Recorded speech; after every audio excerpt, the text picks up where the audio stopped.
The snow was falling gently outside my kitchen window when I received the phone call that would change everything. It was 2 weeks before Christmas 2023, and I was decorating sugar cookies with the grandchildren's names piped in red icing when my daughter Jessica's voice came through the speaker, trembling slightly. "Mom, we need to talk." Before we jump back in, tell us where you're tuning in from, and if this story touches you, make sure you're subscribed, because tomorrow I've saved something extra special for you. I set down my piping bag and wiped my flour-dusted hands on my apron.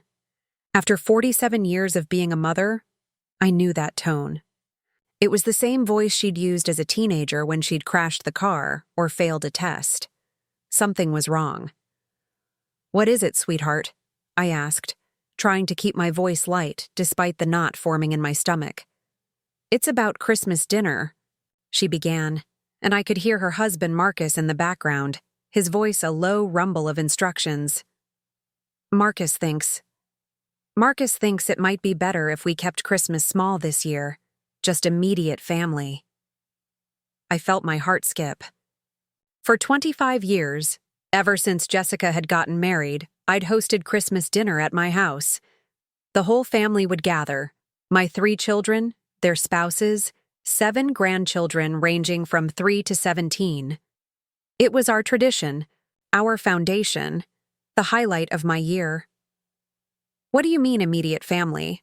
I asked, though I already knew what was coming. Jessica's voice grew smaller.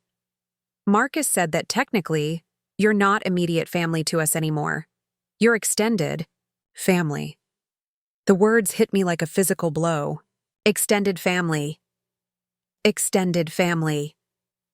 After raising 3 children as a single mother, after working 2 jobs to put them through college, after babysitting their children countless times, after being there for every crisis, every celebration, every milestone, I was now extended family. But before I could process this fully, she continued, "And Mom, there's something else. Marcus has been thinking about the holidays, and he believes it's time for us to start hosting. He wants to take over the tradition." I sat down heavily at my kitchen table, staring at the sugar cookies that now seemed to mock me with their cheerful faces. "Take over the tradition?" "Yes, and he thinks it should be at our house from now on. He's already planning the menu." What Jessica didn't say, but what I heard loud and clear in her hesitation, was that I wouldn't be invited to that dinner either.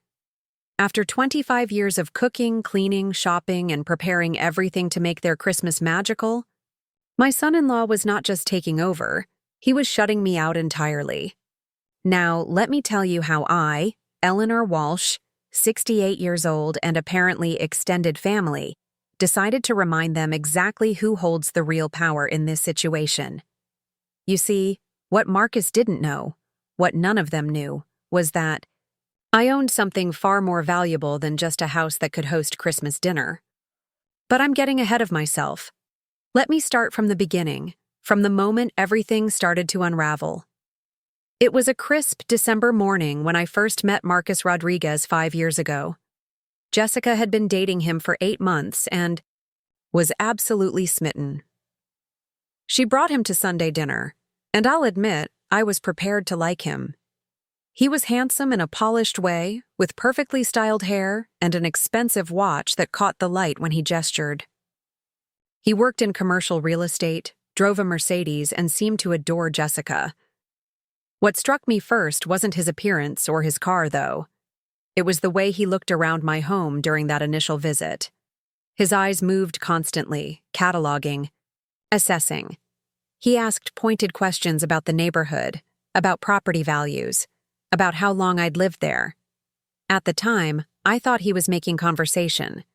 I realize now he was calculating. My house sits in what was once a modest neighborhood called Willowbrook, but in the past decade, it had become one of the most desirable areas in our city. The tree-lined streets, the proximity to the university, and the historic charm had attracted young professionals and growing families. Property values had skyrocketed. What I'd bought for $40,000 in 1978 was now worth well over $1 million. But what Marcus didn't realize during that first dinner was that I didn't just own my house on Maple Street. I owned the entire subdivision. I hadn't always been wealthy. I'd been a secretary at Pemberton and Associates, a small but successful land development company, for 38 years. I started there at 22, fresh out of community college as a filing clerk. Mr. Harold Pemberton had been kind to me, promoting me to his personal assistant when my supervisor retired. I was efficient, discreet, and dedicated. I arrived early, stayed late, and never missed a day unless one of my children was sick. Mr. Pemberton never married, had no children, and treated his employees like family. When he started developing Willowbrook in the mid-70s, he offered his employees the chance to buy lots at cost. I scrimped and saved and bought not just one lot, but eventually, over the course of 20 years, I quietly purchased every available piece of property as the company expanded. Mr. Pemberton helped me structure the purchases through a private trust to minimize taxes and legal complications. When Mr. Pemberton passed away 15 years ago, I was shocked to discover he'd left me the entire company in his will. He'd been battling cancer for months but had kept it private. The letter he left for me explained that he'd watched me struggle. As a single mother, watched me work tirelessly not just for him but for my family, and he wanted to ensure I'd be taken care of. So there I was, at 53, suddenly the owner of a multi-million-dollar development company and, quietly, all the property in Willowbrook Subdivision. I'd kept the company running smoothly, even expanding it, but I'd been careful to keep a low profile. I didn't want my children to feel obligated to me because of money. I wanted their love to be genuine, not influenced by inheritance expectations.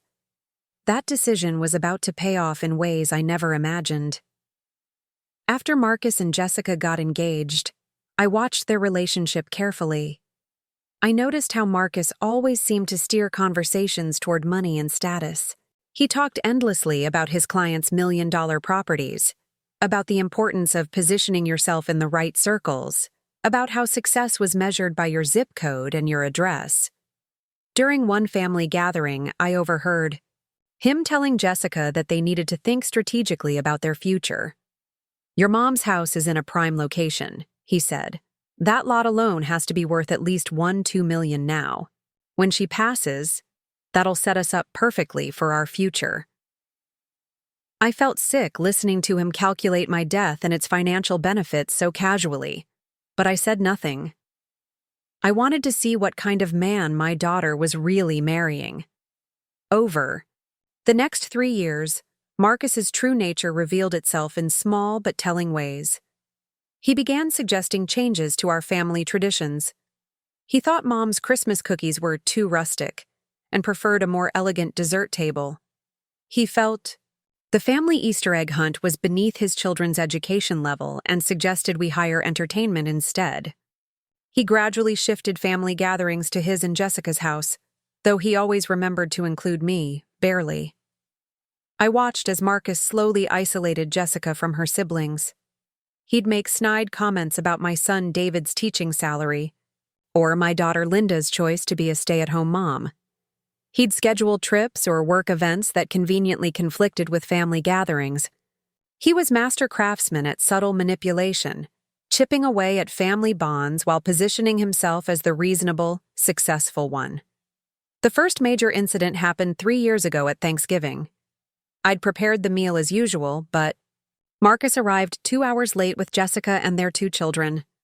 When I asked if everything was all right, he launched into a speech about how family dinners needed to evolve with the times. "Eleanor," he said, using my first name instead of Mom, as he always did, "you put so much pressure on yourself with these elaborate meals. Jessica and I were thinking it might be better to just order from that new upscale catering place. Save you the work." When I politely declined, saying I enjoyed cooking for the family, he sighed dramatically. "This is exactly what I mean." Preparing and narrating this story took us a lot of time, so if you are enjoying it, subscribe to our channel. It means a lot to us. Now back to the story. You're stuck in old patterns. Jessica and I are trying to build something more sophisticated for our children. The second incident was more pointed. Last Christmas, Marcus had arrived at my house and immediately begun rearranging the seating at my dining room table. "I think David and Linda should sit at the kids' table this year," he announced. "Jessica and I are having important conversations about our business expansion, and we need to be able to discuss adult topics." When I questioned this, David and Linda were both in their 40s with children of their own. Marcus fixed me with a cold stare. "Eleanor, as the primary contributors to this family's future prosperity, I think Jessica and I should be setting the tone for these gatherings." Primary contributors. The phrase lodged in my brain like a splinter. This man who lived in a house bought partially with money from Jessica's first job at my company, who drove a car financed through a loan I'd co-signed, who took vacations funded by the generous check I wrote them every birthday and Christmas, was positioning himself as the family provider. But it was the third incident, just last month at David's birthday party, that showed me Marcus's ultimate plan. I'd overheard him on a phone call in my kitchen, talking to someone about property investments. "Yeah, the old lady just keeps holding on to that house," he was saying. "Prime real estate, completely wasted on someone her age. Jessica keeps telling her she should downsize, but she's stubborn. Don't worry, though. We're working on it. We've got a long-term plan to get her into assisted living. Once we inherit the house, we'll flip it and move somewhere that actually matches our lifestyle." He saw me standing in the doorway, and his face went pale. We stared at each other for a long moment before he quickly ended his call. "Eleanor, I heard every word," I said quietly. He tried to backtrack, to claim I'd misunderstood, but I walked away. That was when I realized Marcus saw me as nothing more than an obstacle to what he considered his rightful inheritance. He didn't just want to take over Christmas dinner, he wanted to take over my entire life. After Jessica's call about Christmas, I sat in my kitchen for a long time, watching the snow fall. At 68, I'd survived the death of my husband when my children were young, raised 3 kids on a secretary's salary, built a successful business, and maintained a close family. I'd faced every challenge with grace and determination. But this challenge was different. This wasn't about overcoming obstacles or working harder. This was about reclaiming my dignity from someone who saw me as disposable. I picked up my phone and called my attorney, Margaret Chen, whom I'd known since. She was a junior associate handling paperwork for Mr. Pemberton. "Margaret," I said, "I think it's time we discussed making some changes to my estate planning." "Of course, Eleanor. What did you have in mind?" I looked out at my neighborhood, at the houses where families were probably discussing their own Christmas plans, at the streets I'd walked for 45 years, at the community I'd helped build. I want to revoke the trust structure for the Willowbrook properties. I want full control back. That's a significant decision. May I ask what's prompted this? I told her about the phone call, about the years of subtle manipulation, about the Christmas dinner that would proceed without me. Margaret listened without interrupting. "I understand," she said finally. "We can definitely restructure everything. In fact, with current property values and the development potential, you're sitting on considerably more than you might realize. The subdivision has appreciated enormously, and there are several properties that could be rezoned for commercial use." We scheduled a meeting for the following week. After hanging up, I did something I rarely allowed myself to do anymore. I cried. Not just from hurt, though the pain of Jessica's betrayal cut deep. I cried from relief. For too long, I'd been passive, watching Marcus chip away at our family dynamics while I maintained the peace for Jessica's sake. I'd convinced myself that love meant accepting whatever treatment my children chose to give me, that being a good mother meant being endlessly forgiving. But I was done being passive. I was done being grateful for scraps of attention from people who'd forgotten everything I'd done for them. I was done pretending that keeping family peace was more important than maintaining my own dignity. I had 2 weeks until Christmas. 2 weeks to remind my family, and especially my son-in-law, that underestimating a quiet, polite, 68-year-old woman was the biggest mistake Marcus Rodriguez would ever make. That evening, I called my other children. David answered. On the second ring, "Mom, how are you doing? I need to ask you something, and I want you to be honest with me. What did Marcus tell you about Christmas this year?" There was a pause. "He said they were hosting, and that you might be too tired to do all that cooking anymore. He said Jessica thought you needed a break." And did Jessica say this? Or did Marcus say that Jessica said this? Another pause, longer this time. Now that you mention it, I think it all came from Marcus. I called Linda next. Her story was the same. Marcus had contacted both of them, explaining that Mom was getting older and needed to step back from hosting duties. He'd framed it as concern for my well-being, while simultaneously making it clear that I wouldn't be invited to the dinner he was taking over. The final straw came the next day when I received a text from Jessica. It was a photo of Christmas decorations with the caption, "Getting the house ready for our first Christmas as hosts. Marcus has so many great ideas for starting new traditions." New traditions. As if our family hadn't been building beautiful traditions for decades. As if the memories we'd created over 25 years meant nothing. I texted back, "Beautiful decorations. I hope you have a lovely dinner." She responded immediately, "We'll miss you, Mom. Maybe next year we can include you." Maybe next year we can include you. Like I was a distant relative they occasionally remembered to invite, not the mother who'd given them everything. That afternoon, I did something I'd never done before. I visited each of my rental properties in Willowbrook. As the owner, I had every right to inspect them, but I'd always believed in giving my tenants privacy and space. Today, however, I wanted to see my properties through new eyes. The first house I visited was occupied by the Pattersons, a young couple with twin babies. They'd lived there for 3 years and always paid their rent on time. Mrs. Patterson answered the door, looking surprised but pleased to see me. "Mrs. Walsh, is everything all right?" "Just doing some routine inspections," I said. "How are you finding the house? Any issues I should know about?" We chatted for a few minutes. They were happy, grateful tenants who loved the neighborhood. As I was leaving, Mrs. Patterson mentioned something interesting. "By the way, that man who came by last week asking about the property, does he work for you?" I stopped. "What man?" "He said he was in real estate. Marcus something? He was asking about our lease terms, whether we planned to stay long-term, what we paid in rent. I thought maybe you were selling the house or something." Marcus had been scouting my properties, calculating, planning. The anger that had been simmering in my chest began to boil.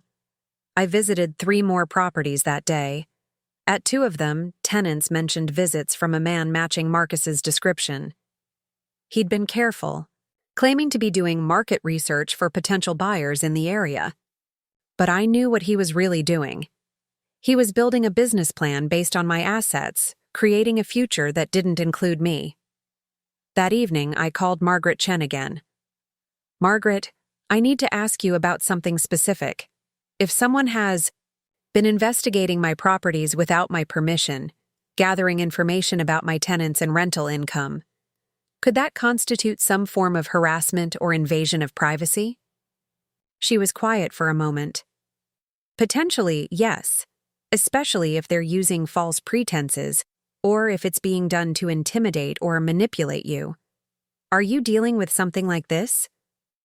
I told her about Marcus's visits to my properties. By the end of the conversation, Margaret was taking notes. "Eleanor, I think we need to document everything carefully. This behavior, combined with the Christmas situation, paints a disturbing picture. How do you want to handle this?" I knew exactly how I wanted to handle it, but first, I needed to gather more information. The next morning, I called David and Linda and asked them to meet me for lunch. We rarely met without Jessica, and both seemed confused by the request. "Is everything okay, Mom?" Linda asked as we settled into a booth at our usual diner. "I need to tell you both something, and I need to ask for your help." I explained everything. The phone call with Jessica, Marcus's investigation of my properties, the years of subtle manipulation and comments about my house and my future. I watched their expressions change from confusion to concern to anger. "That bastard," David said, his teacher's composure cracking. "Mom, why didn't you tell us this was happening?" "Because I hoped it would get better. Because I didn't want to put you in the middle. Because I thought maybe I was being too sensitive." Linda reached across the table and grabbed my hand. "You weren't being too sensitive. Jessica's been different. The past few years. More withdrawn from us, more critical. I thought it was just the stress of having kids, but now I think we need to have a conversation with our sister," David finished. "No," I said firmly. "Not yet. I have a plan, but I need you both to trust me and to let me handle this my way." They exchanged glances but nodded. "What do you need?" "Us to do?" Linda asked. "Just act normal. Don't mention this conversation to Jessica. And if Marcus or Jessica brings up Christmas, just tell them you're still deciding about your plans." David frowned. "Mom, you're not really going to spend Christmas alone, are you?" I squeezed his hand. "Don't worry about me. I have something very special planned for Christmas Day." That wasn't entirely true yet, but it would be. Over the next week, I threw myself into preparations. Not for Christmas dinner, for something much more important. I met with Margaret 3 more times, restructuring my holdings and creating new legal arrangements. I contacted my tenants to inform them of some upcoming changes. And I did something I'd never done before. I hired a private investigator to document Marcus's visits to my properties and to gather information about his financial situation. The investigator, a sharp woman named Patricia Wong, called me 5 days later with her report. "Mrs. Walsh, your son-in-law is in more financial trouble than you might realize. That Mercedes, leased, the expensive watches and clothes, financed, through various credit arrangements. His real estate business has been struggling for the past 2 years. He's leveraged to the hilt, and he's been telling people that he's about to come into a significant property inheritance." "An inheritance," I repeated. "Yes, he's apparently been positioning himself as someone about to be very wealthy. He's used this expectation to secure credit and build business relationships. If that inheritance doesn't materialize, his house of cards falls down." Exactly. I thanked Patricia and hung up, feeling that familiar mix of anger and determination. Marcus hadn't just been manipulating my family dynamics. He'd been building a financial strategy based on my eventual death. 2 days before Christmas, Jessica called me again. "Mom, I wanted to check in. Are you doing okay? I know this Christmas is different, but—" "Jessica," I interrupted gently. "Can I ask you something? Do you remember the Christmas when you were 9, and we had to spend the holiday in that tiny apartment because we couldn't afford the heating bill for the house?" "Of course I remember." "And do you remember what I told you then?" She was quiet for a moment. "You said that Christmas wasn't about having the perfect house or the perfect dinner. You said it was about being together and being grateful for what we had. And do you still believe that?" "Yes," she said, but her voice was uncertain. "Then I have a question for you. Are you happy? Really, truly happy?" "What do you mean?" "I mean, when you go to bed at night, do you feel joy? Do you feel fulfilled? Do you feel like you're living the life you dreamed of?" She didn't answer immediately, and in that silence, I heard everything I needed to know. "Mom," she finally said, and her voice cracked, "I just want everyone to be happy." "Sweetheart, you can't make everyone happy by making yourself miserable.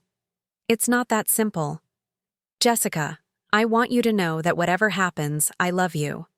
I love you not because of what you do for me or what you give me, but because you're my daughter. And sometimes, Loving someone means letting them make their own choices, even when those choices hurt you. We ended the call there, and I spent the rest of the evening looking through photo albums.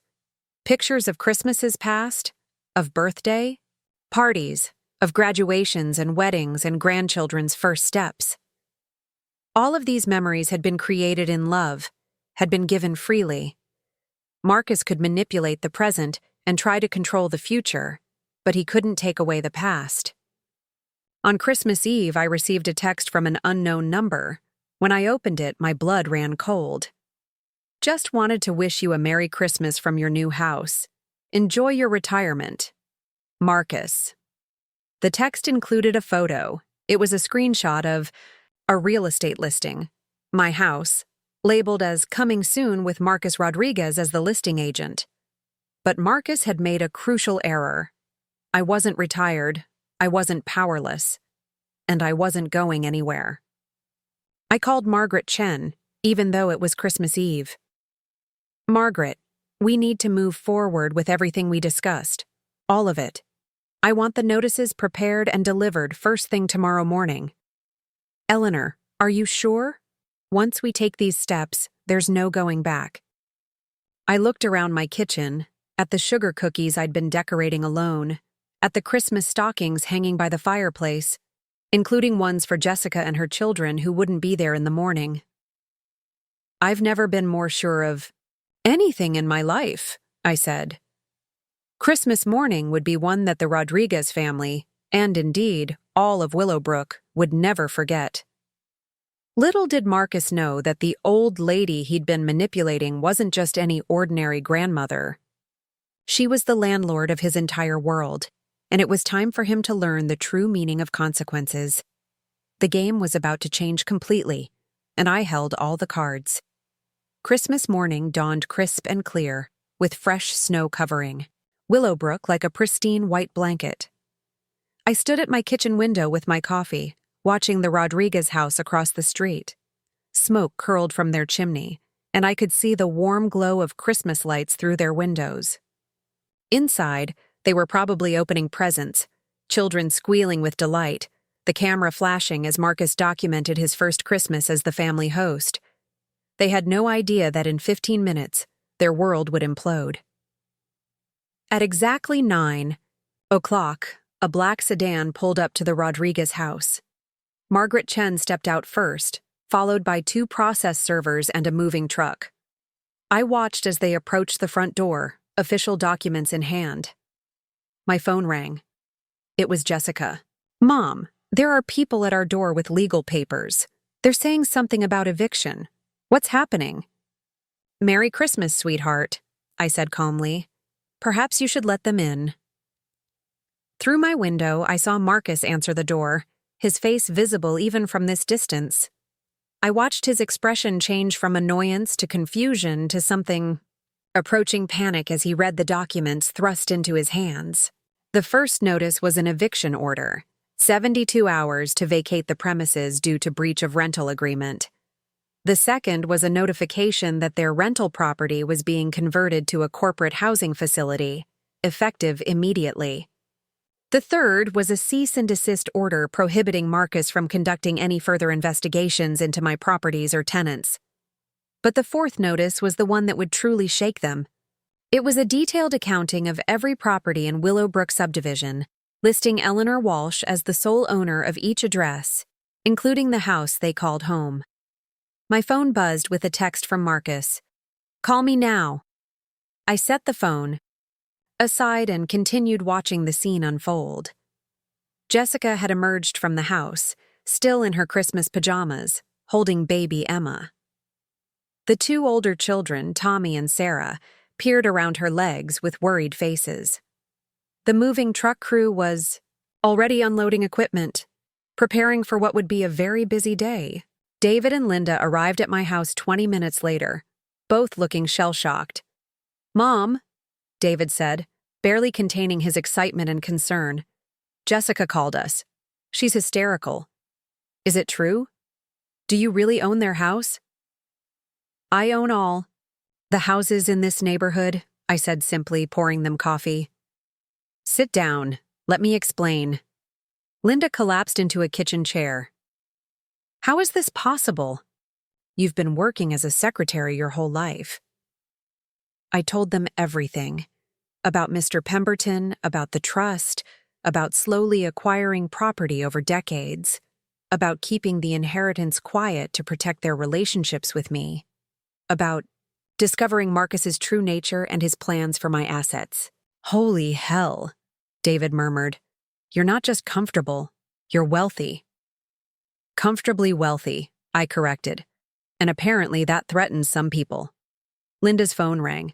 She glanced at the screen and grimaced. It's Jessica. Answer. It, I said. Put it on speaker. Jessica's voice filled my kitchen, high-pitched and panicked. Linda, you have to talk to Mom. These people are saying we have to move out immediately. They're saying she owns our house. It has to be a mistake. Mom doesn't own anything except her house. Before Linda could respond, I heard Marcus in the background shouting, Tell them it's fraud. Eleanor couldn't afford this place. Someone's using her name. I took the phone from Linda. Jessica, calm down. Come to my house. Bring the children. We need to talk. Mom, what's happening? Marcus is saying this is some kind of mistake or scam. It's not a mistake. Come over, now. 20 minutes later, the entire Rodriguez family was crammed into my living room. Marcus had thrown a coat over his Christmas pajamas and was clutching the legal documents like they were evidence of a crime. Eleanor, he began, his voice tight with barely controlled rage. I don't know what kind of game you're playing, but this ends now. You can't just decide you own our house because you're angry about Christmas dinner. I studied him calmly. He was pacing my living room like a caged animal, his usual composed demeanor completely shattered. Jessica sat on my couch with the baby, tears streaming down her face. The older children huddled close to her, confused and frightened. Sit down, Marcus, I said. I will not sit down. This is insane. You're a secretary. You can't afford to own half the neighborhood. Actually, I said, opening a folder Margaret had prepared, I own all of the neighborhood. Would you like to see the deeds? I spread the papers across my coffee table. Property deed after property deed, all bearing my name. Marcus's face went white as he saw his own address among them. Jessica spoke for the first time since arriving. Mom, I don't understand. How do you own our house? We've been paying rent for 5 years. To Willowbrook Property Management, I said gently. That's my company. The silence that followed was deafening. Marcus sank into my armchair, looking like he might vomit. This is impossible, he whispered. Tommy, their 7-year-old, spoke up. Grammy, are we in trouble? Why is Daddy angry? I knelt down to his eye level. You're not in trouble, sweetheart. Daddy just learned some news that surprised him. Marcus suddenly exploded back to life. This is your doing, he shouted, pointing an accusing finger at me. You've been planning this. You've been lying to us for years. I haven't lied about anything, Marcus. I simply haven't shared information that wasn't yours to know. Information that wasn't mine to know? We're family. Are we? I asked quietly. Because yesterday, you called me extended family. Yesterday, you decided I wasn't welcome. At Christmas dinner. Yesterday, you posted a photo suggesting my house was for sale. Jessica looked confused. What photo? Marcus's face reddened. I didn't post any photo. I showed them the text message with the real estate listing. Jessica asped. Marcus, you made a listing for Mom's house? It wasn't a real listing, he stammered. It was just... You were just assuming I'd be dead soon, I finished calmly. You've been planning my life for me. Deciding when I should move to assisted living. When I should sell my house, how to distribute my assets. You've been investigating my properties, questioning my tenants, building a business plan based on inheriting my estate. The room was silent except for baby Emma's soft cooing. Even the older children seemed to understand that something momentous was happening.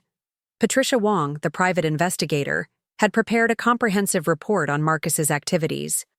I handed it to Jessica. Your husband has been to every rental property I own. He's been asking my tenants about lease terms, about me, about whether I ever visit. He's been telling his business associates that he's about to inherit significant property assets. Jessica read the report, her face growing paler with each page. Marcus, is this true? I was just trying to understand Eleanor's financial situation, he said defensively. As your husband, I need to know about your family's assets for our future planning. My assets are not your family's assets, I said firmly, and my future is not yours to plan. David, who had been silent through this exchange, finally spoke. Marcus, let me get this straight. You banned our mother from Christmas dinner because you see her as a burden. You've been telling people you're going to inherit her property. You made a fake real estate listing for her house, and now you're angry that she's protecting herself? She's destroying our family, Marcus shot back. No, Linda said, her teacher's voice cutting through the chaos. You are. You've been manipulating and isolating Mom for years. You've turned Jessica against us. You've treated our mother like she's already dead. Jessica looked up from the investigator's report, tears flowing freely. Mom, is all this true? About the comments? About pushing you out? I sat beside her and took her hand. Sweetheart, do you remember the conversation we had yesterday? About happiness? She nodded weakly. When was the last time you made a decision about our family without Marcus's input? When was the last time you spent time with your siblings without Marcus there? When was the last time you felt truly comfortable being yourself? Jessica's lip trembled. I don't remember. Marcus stood abruptly. This is ridiculous. Eleanor, you want to play hardball? Fine. We'll fight this eviction. I know lawyers, too. With what money?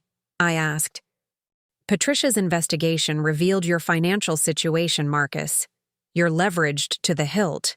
You've been living on credit, using the promise of inheriting my property as collateral. His face went ashen. But here's what's really going to happen, I continued, standing and walking to my window. In 72 hours, you'll leave my property. You can find somewhere else to live, somewhere you can actually afford. The moving truck outside will help you pack. Mom, Jessica whispered, where will we go? I turned back to my daughter, my heart breaking for her and the children. You and the children are welcome to stay here.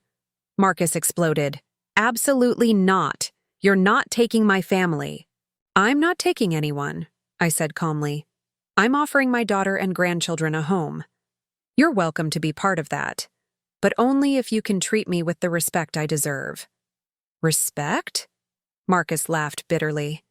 You've humiliated us. You've destroyed our Christmas. I haven't destroyed anything that wasn't already broken, I replied.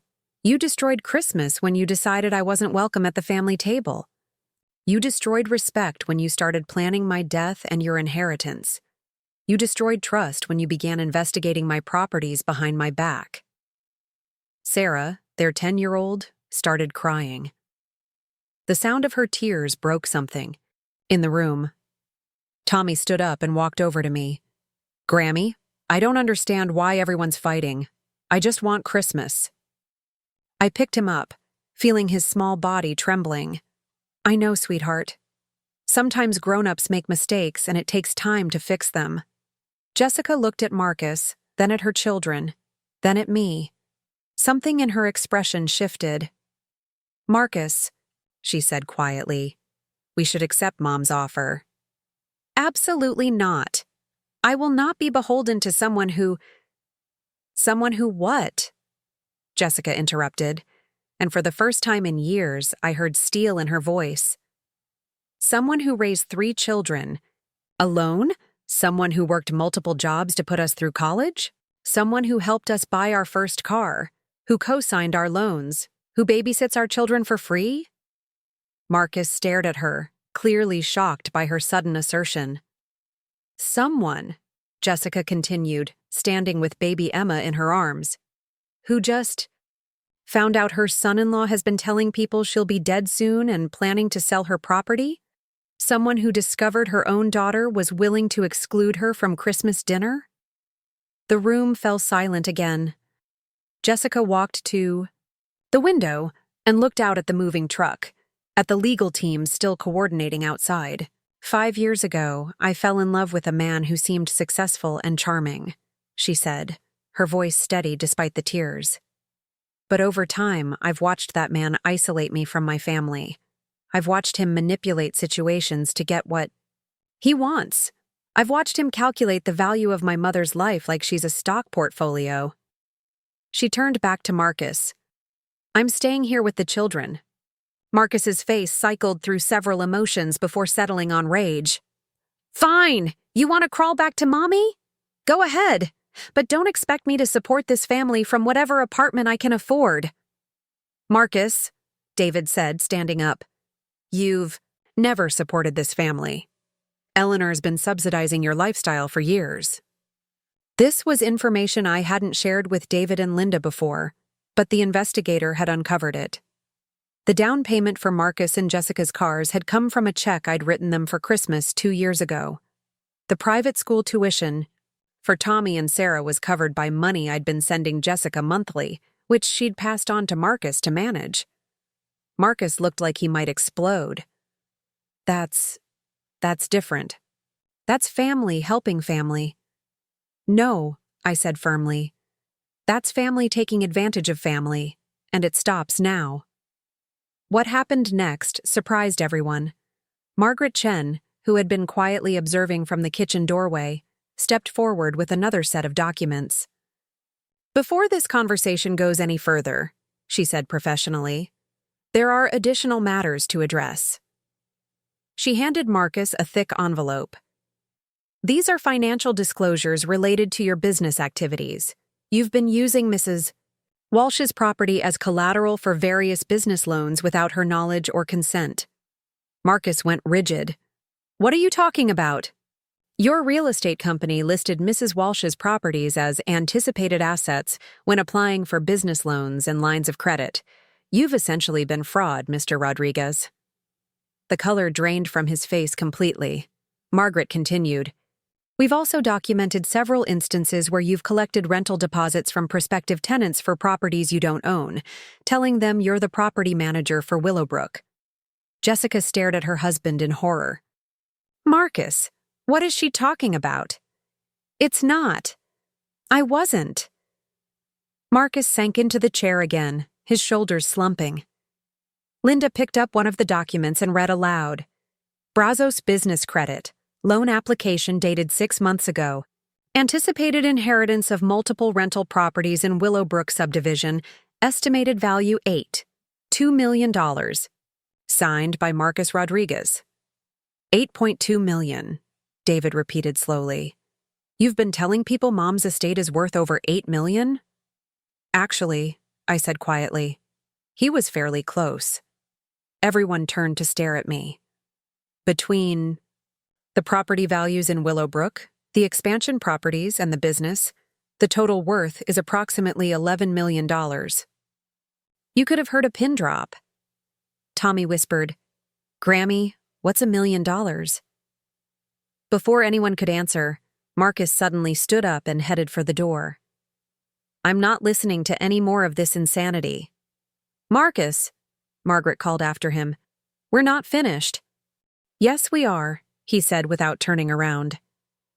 After he left, the room felt simultaneously lighter and heavier. Jessica sank back onto the couch, looking exhausted. Mom, she said softly, I owe you an enormous apology. I sat beside her and put my arm around her shoulders. You don't owe me anything, sweetheart. You've been in an impossible situation. I should have seen it. I should have realized what he was doing. Manipulation is insidious, Linda said gently. It happens slowly, over time. You gradually adjust to each small boundary crossing, until you don't remember where the original boundaries were. David nodded. We all saw changes in you over the years, but we didn't know how to help. Jessica looked at each of us. I've missed you all so much. I didn't even realize how isolated I'd become. The next few hours were a whirlwind of activity. The moving teams worked to carefully pack the Rodriguez belongings. Jessica made the difficult decision to take the children to stay with her friend, Amy, for a few days while the immediate chaos settled. David and Linda helped coordinate the logistics, acting as buffers between Jessica and the legal teams. By evening, the Rodriguez house stood empty. Jessica had taken the children to Amy's house, promising to return the next day to talk more. The legal teams had departed, leaving behind neatly organized stacks of paperwork. The neighborhood, which had been buzzing with activity all day, finally settled into quiet. I sat in my kitchen as the sun set, looking at the pile of Christmas presents I'd had wrapped for Jessica's family. They were still under my tree, unopened. Tomorrow, I would take them to Amy's house. Tonight, I would simply sit with the reality of what had transpired. My phone rang. It was Jessica. Mom, are you alone?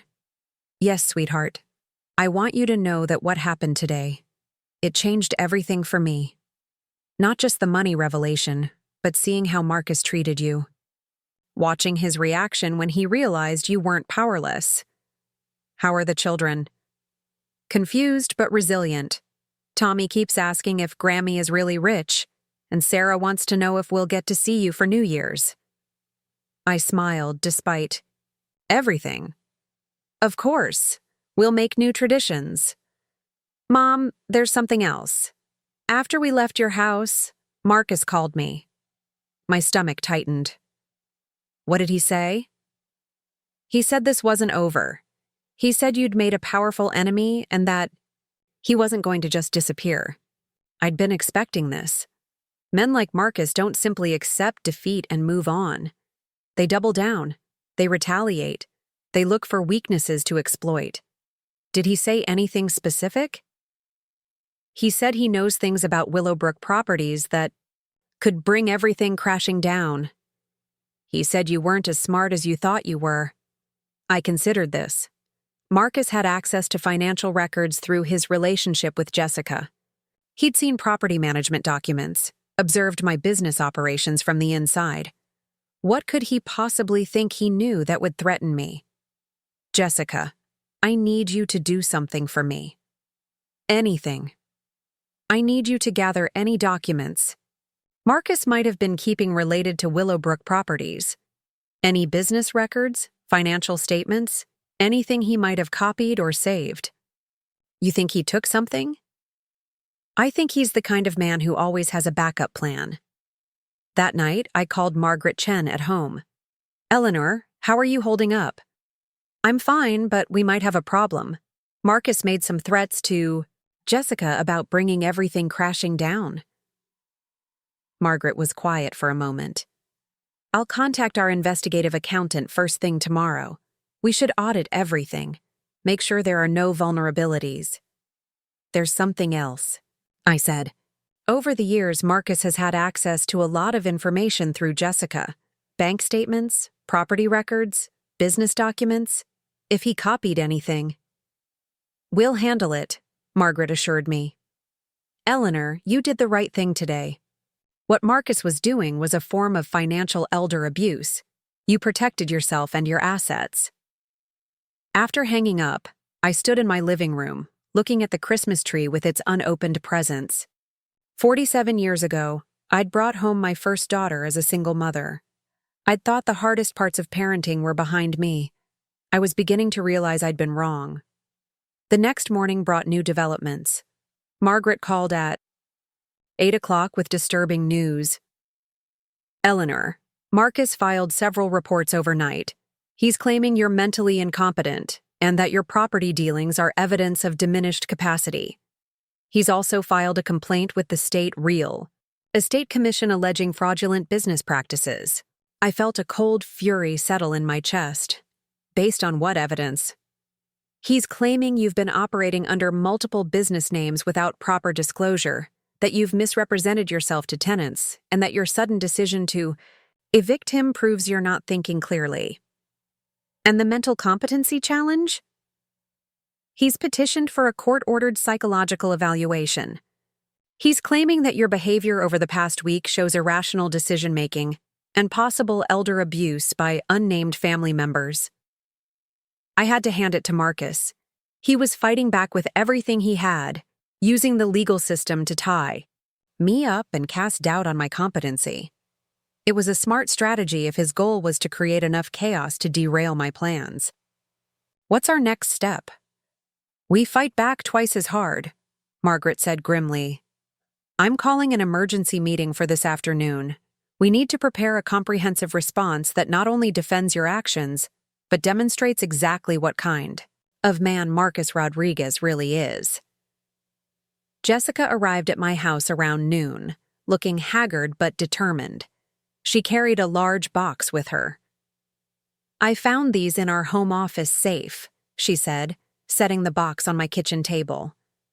Financial records, copies of property documents, and some things I don't understand.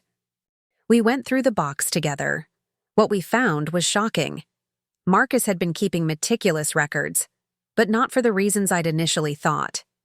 He had indeed been planning to inherit my property, but he'd also been planning something far more sophisticated. There were detailed floor plans of every property in Willowbrook, market analyses projecting property values 5 years into the future.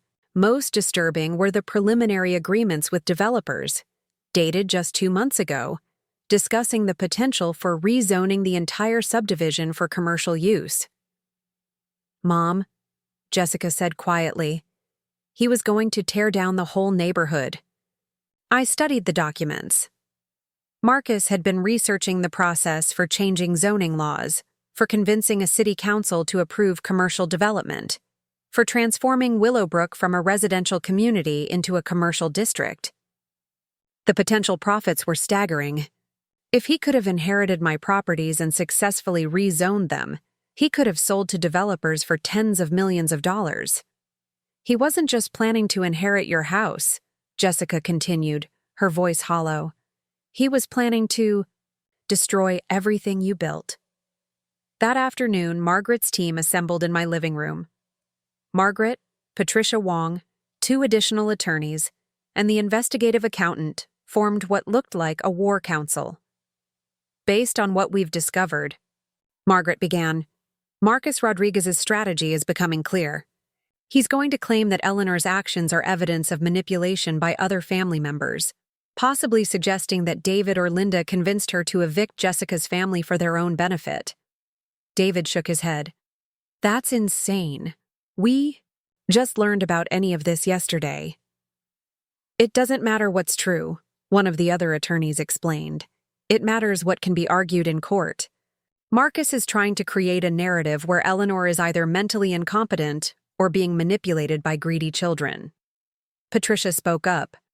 There's something else. We've traced some of Marcus's financial activities.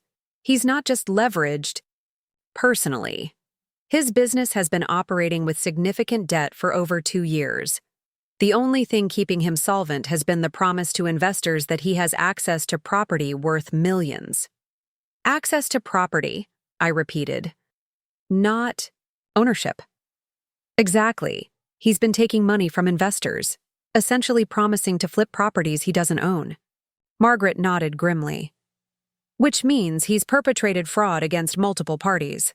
But it also means he's desperate. If he can't produce the properties he's promised, he's looking at criminal charges. I understood now why Marcus had fought so viciously. This wasn't just about being kicked out of a house or losing face at Christmas dinner. His entire financial house of cards was built on the assumption that he would inherit my properties. Without them, he faced financial ruin and possibly jail time. So what do we do? Linda asked. Margaret smiled, and it wasn't a warm expression. We go on the offensive. The plan was comprehensive. We would file countersuits for the fraud Marcus had committed. We would provide evidence of his financial manipulation and the premature real estate listing. We would document his investigation of my properties and his unauthorized use of my assets as collateral.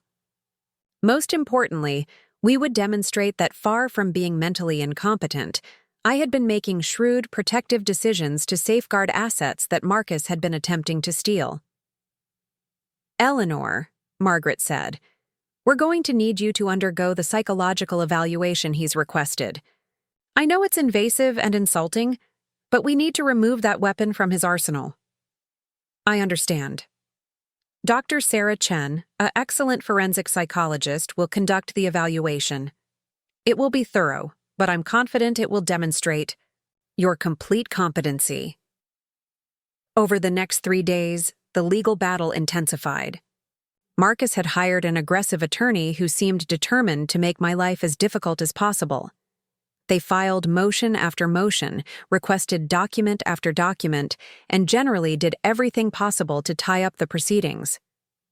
But we had advantages they didn't expect. The investigative work had uncovered a paper trail of Marcus's fraudulent activities that painted a damning picture. More significantly, several of his investors had come forward when they learned about the eviction, wanting to know what was happening to their money. On Thursday, Margaret received a call that changed everything. "Eleanor," she said, barely containing her excitement, "the FBI wants to talk to you." "The FBI?" Marcus's investor fraud appears to be more extensive than we realized. They've been building a case against his company for several months. Your situation has provided them with additional evidence they needed. The FBI interview was surreal. I sat in a federal building, answering questions about my son-in-law's business practices while federal agents took notes. They seemed particularly interested in the documents Jessica had found in the safe. "Mrs. Walsh," one agent said, "you may have prevented a much larger fraud. There's evidence that Mr. Rodriguez was planning to use rezoning schemes to defraud investors of tens of millions of dollars." When I returned home that evening, I found Jessica waiting for me. She looked different somehow, stronger. "Mom, there's something I need to tell you." "What is it?" "I've decided to file for divorce." I studied her face. "Are you sure?" "I've been sure for a long time. I just didn't know how to do it, or where I would go, or how I would support the children." She smiled sadly. "Finding out that my mother owns half the city certainly changes the calculation." We sat together in my kitchen, sharing a pot of tea as the winter darkness settled around us. "Do you regret it?" she asked. "Keeping the secret about the money?" I considered the question carefully. I regret that it took a crisis to reveal people's true characters. But I don't regret protecting my assets or protecting you children from the complications of knowing about inheritance while you were building your own lives. Marcus will never forgive this. "No," I agreed. "I don't expect he will." What I didn't know was that Marcus had one more card to play, and it would arrive on New Year's Eve in a way none of us could have anticipated. But that's a story for tomorrow. New Year's Eve arrived with the kind of bone-deep cold that makes you question every life decision. I was preparing dinner for Jessica and the children, who had moved back into their old rooms at my house, when my doorbell rang. Through the peephole, I saw a man I didn't recognize holding what appeared to be an oversized envelope.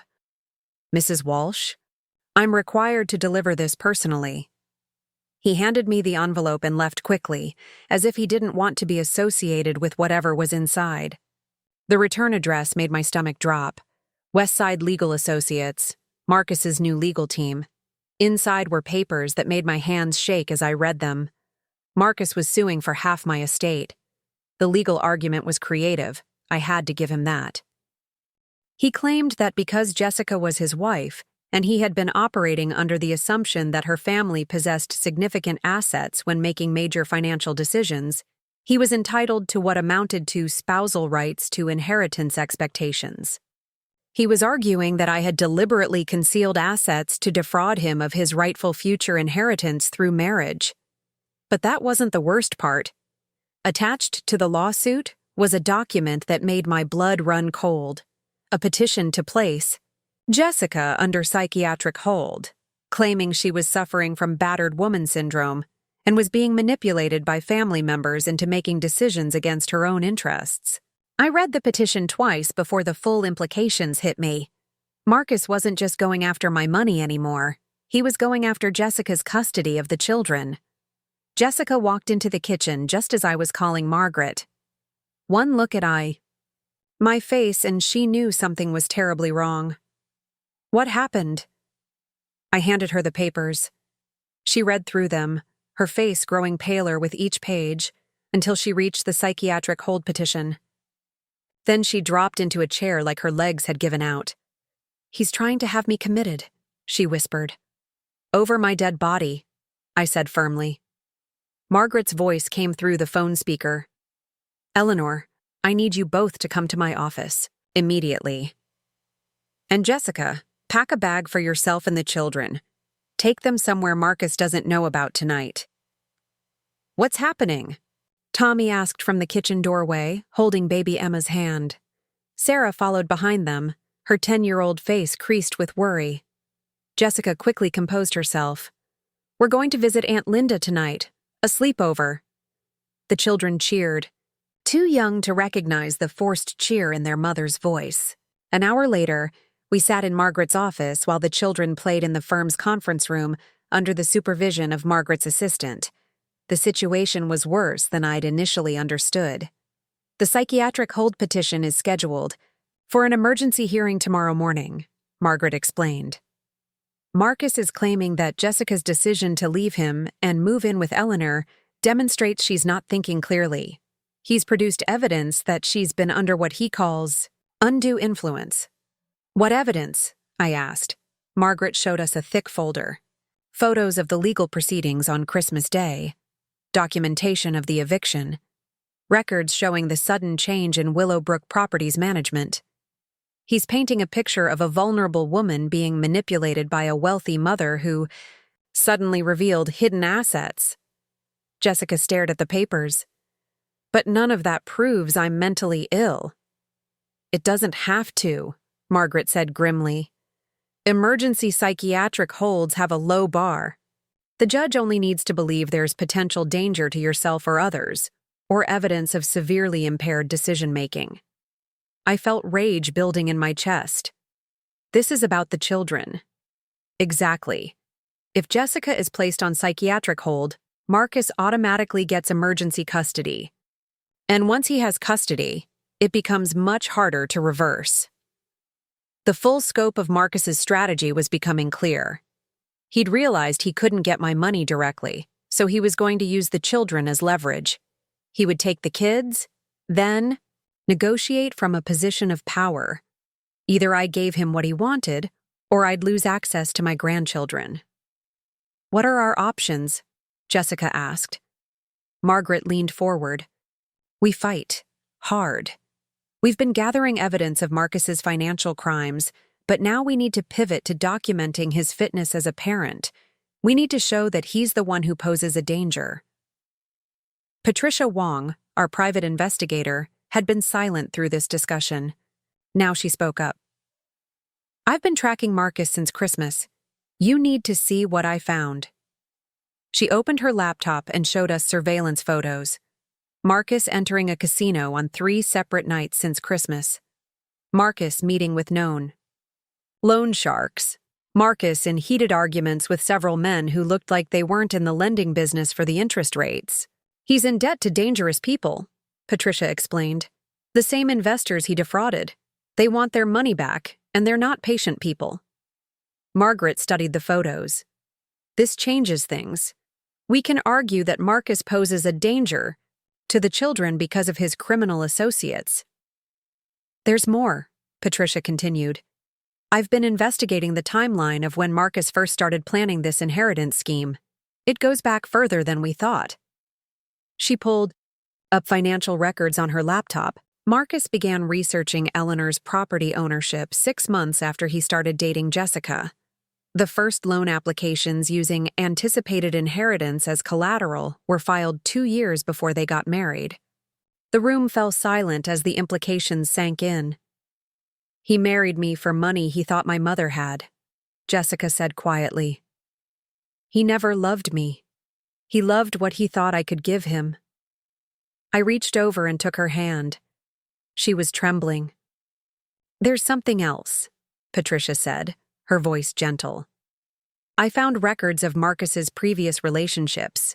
3 other women, all from wealthy families. 2 of those relationships ended when the families didn't have as much money as he initially believed." Jessica closed her eyes. When she opened them, there was a steel there I hadn't seen in years. "I want him destroyed," she said quietly. "Not just defeated, destroyed." The emergency hearing was scheduled for 9 the next morning. I spent the night at Linda's house with Jessica and the children, all of us crowded into her guest room. None of us slept much. At 6 a.m., Margaret called. "There's been a development. Marcus was arrested 3 hours ago." "What?" "One of his, creditors lost patience. Marcus was caught trying to break into Willowbrook Properties office, presumably looking for documents that could help his case. He's charged with breaking and entering, and the judge has pushed the psychiatric hearing to next week." Relief flooded through me, but it was short-lived. "Eleanor, there's something else. We received a call from Child Protective Services. Someone filed an anonymous report claiming Jessica and the children are living in unsafe conditions at your...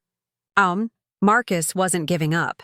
Even from jail, he was finding ways to attack us." The CPS visit happened that afternoon. A social worker named Maria Santos came to my house, and I could tell within minutes that she wasn't buying whatever Marcus had claimed. "I'm required to follow up on all reports," she explained to Jessica. "But I'll be honest with you. The anonymous call raised some red flags. The caller seemed to know an unusual amount of specific details about your family situation." She toured the house, speaking with the children briefly, and reviewed the living arrangements. By the end of the visit, she was clearly frustrated. "Whoever made this report wasted my time," Maria said bluntly. "Your children are clearly healthy, happy, and well cared for. The house is immaculate and there's no sign of any unsafe conditions." She paused at the door. "Off the record, you might want to document everything very carefully right now. These kinds of harassment campaigns usually escalate before they get better." That evening, I made a decision that surprised everyone, including myself.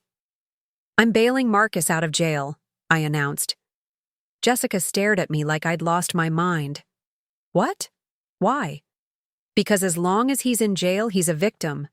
He can claim he's being persecuted, that we're using our wealth and influence to deny him his rights." I sat down across from her. "But if he's free, with unlimited rope, he'll hang himself." David, who had come for dinner, frowned. "Mom, that sounds dangerous." "Everything about this situation is dangerous," I replied. "But I'd rather face an enemy I can see coming than one hidden behind legal maneuvers." I called Margaret with my decision. After some argument, she agreed. "If we're going to do this, we do it right," she said. "We'll have surveillance on him 24/7 once he's released, and we'll use his freedom to gather evidence of his ongoing pattern of harassment." Marcus was released on a $15,000 bond the next day. I paid it personally and made sure he knew who had bailed him out. His first call was to Jessica. I listened on speaker as he alternated between threats and attempts at emotional manipulation. "Jessica, I don't understand why you're doing this." "To our family," he began, his voice dripping with false sincerity. "I know your mother has poisoned you against me, but think about the children. They need their father. The children need a father who doesn't try to have their mother committed." "Out of spite," Jessica responded calmly. "I'm worried about you," Marcus continued. "Living with Eleanor, isolated from anyone who might give you objective advice. It's not healthy." "I'm healthier now than I've been in years," Jessica said. "I can make decisions without checking with..." "You first," I can see my siblings without you criticizing them. I can breathe. That last word seemed to break something in Marcus. His voice turned cold and ugly. You think this is over? You think your mother's money protects you? I have friends, Jessica. People who understand that sometimes families need to be reunited by any means necessary. The line went dead. Jessica stared at the phone, her face pale. Mom, what did he mean by any means necessary? I thought about the photos Patricia had shown us. Marcus's criminal associates, his mounting debts, the desperate look in his eyes when his financial scheme had been exposed. It means, I said, slowly, that we're moving to the next phase of this war. I called an emergency family meeting that night. David, Linda, Jessica, and I sat around my dining room table that had hosted so many happy family gatherings. Now, it felt like a war. Counsel, Marcus is escalating, I began. He's moved from legal challenges to direct threats. We need to assume he'll follow through. What kind of threats are we talking about? David asked. Before I could answer, Linda's phone buzzed. She looked at it and frowned. That's strange. It's a text from someone claiming to be a parent at Sarah and Tommy's school. They're saying the school received an anonymous call claiming the children are in danger. My blood ran cold. He's going to try to take them from school. Jessica jumped up. I need to call the principal. Wait, I said. Let's think this through. If Marcus is planning to take the children, we need to be smarter than just warning the school. I called Patricia Wong. Within an hour, she arrived with a security specialist named James Crawford. Based on your description of the threats, James said, I recommend we treat this as a potential kidnapping situation. Your son-in-law is desperate, financially ruined, and has criminal connections. The children are his only leverage now. We spent 2 hours planning security protocols. The children would be accompanied by private security to and from school. Our homes would have alarm systems upgraded.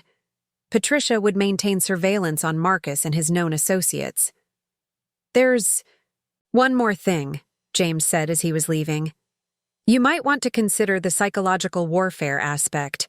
Marcus wants you to feel threatened, to make mistakes because you're scared. Don't give him that satisfaction. That night, as I tucked Tommy and Sarah into bed, Tommy asked a question that broke my heart. Grammy, are the bad men going to try to hurt us? I sat on the edge of his bed. There are some people who are angry with Mommy and me right now, but we have lots of good people helping us stay safe. Like superheroes? Sarah asked. Exactly like superheroes, I said, kissing her forehead. After the children were asleep, Jessica and I sat in my kitchen. She was holding a cup of tea that had gone cold an hour ago. Mom, I'm scared, she admitted. Not just for myself, but for the kids. What if Marcus really tries to take them? Then we'll stop him, I said simply. How can you be so calm? I smiled, remembering something Mr. Pemberton had told me years ago. Do you know what your biggest advantage is in any conflict? She shook her head. You have more to lose than your enemy does. That makes you more careful, more thorough, more determined. Marcus is fighting for money and ego. We're fighting for family. The next day brought news that changed everything again. Margaret called, with an update that made me question whether I'd been wrong about Marcus's capabilities. Eleanor, we have a problem. Marcus has filed an emergency custody motion claiming that you're involving the children in a dangerous situation by hiring private security. He's arguing that the presence of security guards proves the children are in danger, and therefore they should be placed in his custody for their own protection. I stared at the phone.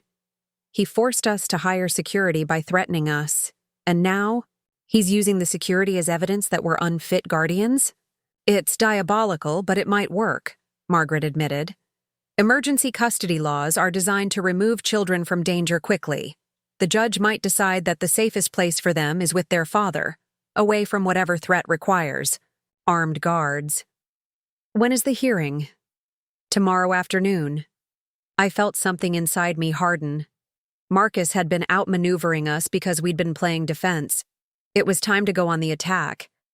Margaret, I want you to subpoena Marcus's financial records for the past 5 years. All of them. Bank statements, credit applications, business records, everything. Eleanor, we already have most of that. I want you to focus on one specific thing. I want you to find every lie he told on every application, every document he forged, every fraudulent statement he made. I paused, thinking. And I want you to find out who his cellmate was when he was in jail. I have a feeling that conversation might have been recorded. Margaret was quiet for a moment. What are you planning? I'm planning to remind Marcus that the house always wins. And right now, I am the house. That evening, while Patricia worked on surveillance and Margaret gathered financial records, I did something I hadn't done in decades. I called in favors. Over 38 years of working at Pemberton and Associates, I'd helped a lot of people. Building permits expedited, zoning issues resolved, business licenses processed. I'd been the efficient, reliable person who made things happen behind the scenes. Now it was time to see what those years of service had earned me. My first call was to Judge Patricia Hensley, who had been a junior prosecutor when I'd helped her navigate city bureaucracy for her first housing purchase. Eleanor Walsh, she said warmly when I identified myself. How wonderful to hear from you. I heard about Harold's passing. I'm so sorry for your loss. We chatted briefly about mutual acquaintances before I explained my situation. Patricia, I'm not asking you to influence any proceedings. I just want to make sure that when Judge Morrison hears custody arguments tomorrow, he has all the relevant information about Marco Rodriguez's character. I understand, she said carefully, and I appreciate you calling me directly rather than trying to work behind the scenes. That tells me you're seeking justice, not advantage. My second call was to City Councilman Robert Chen, Margaret's brother, whom I'd helped years ago when his small business needed a variance to operate in its location. Mrs. Walsh, of course I remember you. You probably saved my restaurant. I explained Marcus's plan to rezone Willowbrook for commercial development, and how he'd been misrepresenting his relationship to my properties. I wanted to make sure the council was aware that any future zoning proposals from Marcus Rodriguez should be viewed with extreme skepticism. He has no authority to speak for Willowbrook properties. I appreciate the heads up. Let me make some calls. By 9 o'clock, I had spoken to 6 different people in various positions of influence around the city. I wasn't asking anyone to break rules or show favoritism. I was simply ensuring that people who mattered knew the truth about Marcus Rodriguez. The custody hearing the next day was unlike anything I'd experienced. Marcus arrived with his attorney, and what appeared to be a new suit, probably the first thing he'd purchased since being bailed out of jail. He looked confident, which worried me. Judge Morrison read through the emergency custody motion and the supporting documents. Marcus's attorney argued that the children were being exposed to dangerous situations, citing the presence of private security and the ongoing legal battles. Your Honor, the attorney said, these children have been thrust into a situation involving federal investigations, anonymous threats, and now armed security personnel. Mr. Rodriguez simply wants his children removed from this chaos and placed in a stable environment. Our attorney responded by presenting evidence of Marcus's financial crimes and the credible threats he'd made. But I could see the judge was concerned about the children's immediate safety. Then Margaret surprised everyone by calling a witness. Your Honor, I'd like to call Mr. Carl Davidson to the stand. Carl was Marcus's cellmate from his brief stay in jail. A small-time embezzler who was hoping for a reduced sentence, he had been more than willing to testify about the conversations he'd overheard. Mr. Rodriguez spent our entire time together planning, Carl testified. He said the only way to get what he deserved from his wife's family was to take the kids. He said rich people always cave when children are involved. He paused, looking uncomfortable. He also talked about some people he knew who owed him favors and could help him disappear, with the kids if necessary. He showed me photos of houses in countries that don't extradite. The atmosphere in the courtroom shifted dramatically. Marcus's confident expression cracked, but Carl wasn't finished. He also bragged about bankrupting several previous girlfriends, families by exposing their financial secrets to the right people. He had this whole system for finding wealthy women and exploiting them. Judge Morrison's expression grew thunderous. Are you stating under oath that Mr. Rodriguez explicitly planned to kidnap his children and flee the country? Yes, Your Honor. He had maps, travel documents, everything. He said people like his wife's family couldn't fight if they didn't know where the kids were. Marcus shot to his feet. This is completely false. This man is a criminal lying for a deal. Sit down, Mr. Rodriguez, Judge Morrison said coldly. Mr. Davidson, do you have any physical evidence of these claims? Carl smiled nervously and pulled out a small device. I recorded some of our conversations. Prison recording policy doesn't apply to personal devices inmates manage to acquire. The recording was played. Marcus's voice filled the courtroom, clear and unmistakable, detailing his plans to take the children and leverage them for money. The conversation included specific details about flight schedules and offshore bank accounts. When the recording ended, the silence in the courtroom was absolute. Judge Morrison's ruling was swift and decisive. Not only was Marcus's emergency custody motion denied, but he was also barred from unsupervised contact with the children pending a full investigation. The court ordered immediate protective services for Jessica and the children. But as we left the courthouse, I noticed something troubling. Marcus wasn't upset by the ruling. If anything, he looked satisfied. Patricia Wong met us in the parking lot with urgent news. Eleanor, we have a problem. While we were in court, someone broke into your house. My blood went cold. The house is supposed to be alarmed. It was, but they knew exactly how to disable it. We drove to my house to find police cars in my driveway. A detective named Sandra Mills met us at the door. Nothing appears to be stolen, she explained. But someone was definitely here. They went through every room methodically. We walked through the house. Everything was exactly as we'd left it, but there was an unsettling feeling of violation. What were they looking for? Jessica asked. That's when I realized what Marcus had done. The custody hearing, the emergency motion, even the threats about taking the children. It had all been a distraction. He wasn't trying to get custody today, I said slowly. He was making sure we'd all be out of the house at a specific time. I rushed to my home office. My safe was still locked, but there were scratches around the lock mechanism. More importantly, my desk had been searched.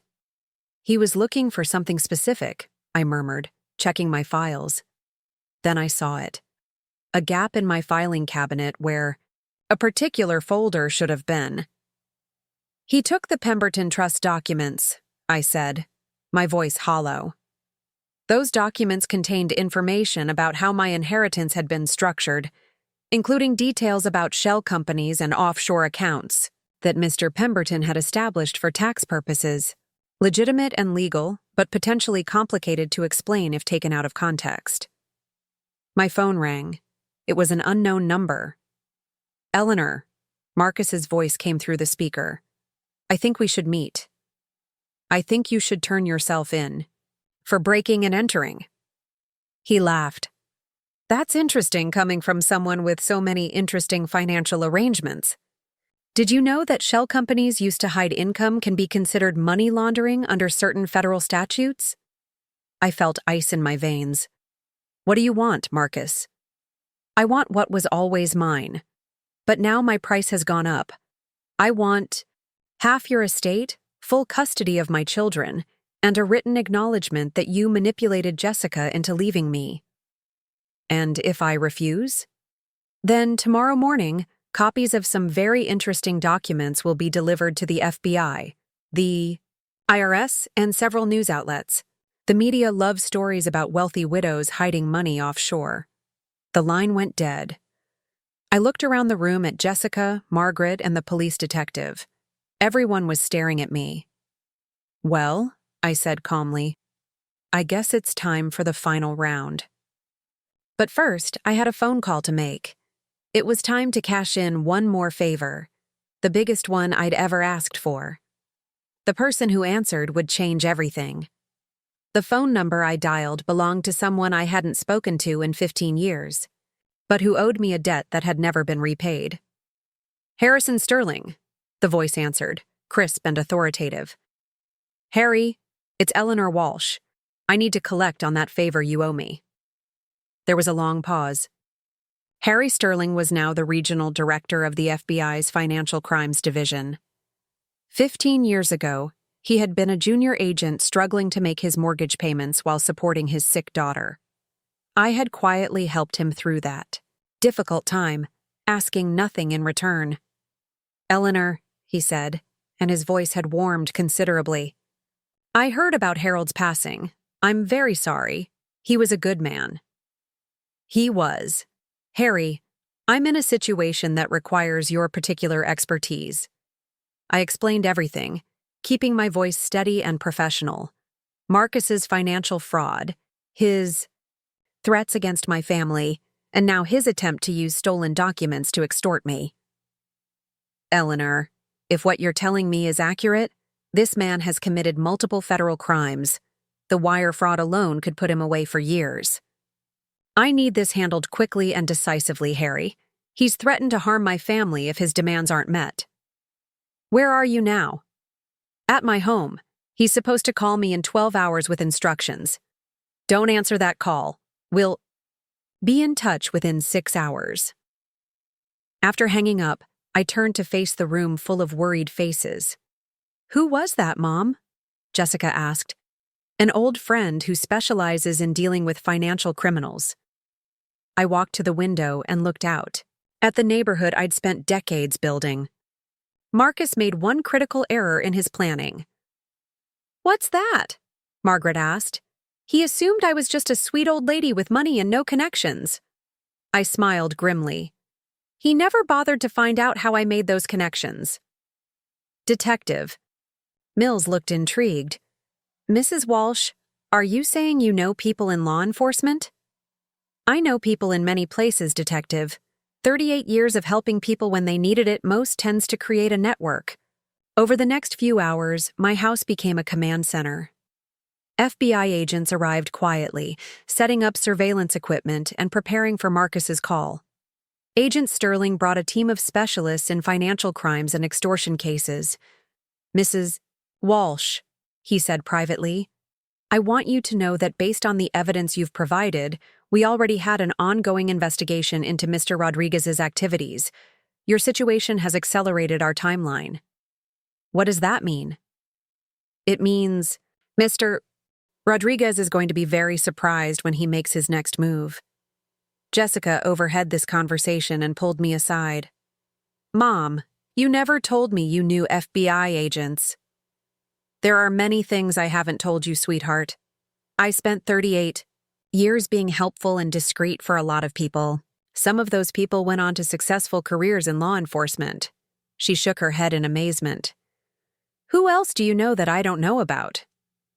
"Let's just say that Marcus picked the wrong family to mess with." At exactly 9 o'clock, the next morning, Marcus called. The FBI was ready. "Eleanor, I trust you've had time to consider my offer." "I've had time to consider many things, Marcus." Agent Sterling gave me a thumbs up, indicating they were successfully tracing the call. "Good. Here's what's going to happen. You're going to transfer $5 million to an account I'll specify. You're going to sign custody of the children over to me. And you're going to publicly apologize for manipulating Jessica against me." That's quite a list of demands. "It's a small price to pay to keep your financial secrets from becoming headline news." "Marcus, I have a counteroffer for you." There was silence on the other end. "You have no position to negotiate from, Eleanor." "I disagree. Here's my counteroffer. You turn yourself in to the FBI immediately, return all stolen documents, and agree to never contact any member of my family again. In return, I won't press charges for breaking and entering." Marcus laughed, but it sounded forced. "Eleanor, you're not understanding the situation. I have documents that could destroy you." "Actually, Marcus, I think you're the one who doesn't understand the situation." Agent Sterling nodded to me. It was time. "Marcus, I want you to listen very carefully. While you've been planning your little extortion scheme, the FBI has been building a case against you for wire fraud, investment fraud, and interstate financial crimes. They're very good at their job. You're bluffing. Look out your window." There was a crash from Marcus's end of the line, followed by shouting. The FBI had breached his temporary apartment. "Marcus Rodriguez, this is the FBI. You are under arrest." The line went dead. Agent Sterling turned to me with a broad smile. "Mrs. Walsh, it's been a pleasure working with you. Mr. Rodriguez will be facing federal charges that should keep him away from your family for many years." "What about the documents he stole?" "We recovered them from his apartment. They're being returned to you." Over the next few hours, the full scope of the FBI operation became clear. Marcus had been under investigation for months. His investment fraud scheme had affected dozens of victims across multiple states. My situation had simply been the final piece of evidence they needed. But the most shocking revelation came when Agent Rebecca Chen, no relation to Margaret, briefed us on Marcus's background. "Mrs. Walsh, I think you should know that Marcus Rodriguez isn't who he claimed to be." "What do you mean?" "His real name is Martin Russo. He's a career con artist with a history of targeting women from wealthy families. Your daughter wasn't his first victim." She showed us photographs and documentation of at least 6 other women Marcus had manipulated and bilked for money over the past decade. Each followed the same pattern: charm offensive, quick marriage proposal, gradual isolation from family, and eventual financial exploitation. Jessica went white. "He's done this before. Multiple times. You were actually one of his more successful marks because he managed to maintain the relationship for several years." "But what about his real estate business?" "It's been a front from the beginning. He'd get just enough legitimate sales to maintain the appearance of success, while using the business to launder money from his various fraud schemes." I felt sick. This man had been in my daughter's life, around my grandchildren, for 5 years. "There's something else," Agent Chen continued. "We found evidence that he had been planning this endgame for over a year. He knew exactly when you'd inherited the Pemberton fortune." "How could he know that?" "He had someone inside the county clerk's office feeding him information about property transfers and estate filings. That person has also been arrested." The scope of Marcus's deception was staggering. Every aspect of his relationship with Jessica had been calculated and manipulated. That evening, after the FBI had finished their work and departed, I sat with Jessica and the children. Tommy and Sarah had been told that their father had to go away for a while because he'd broken some rules.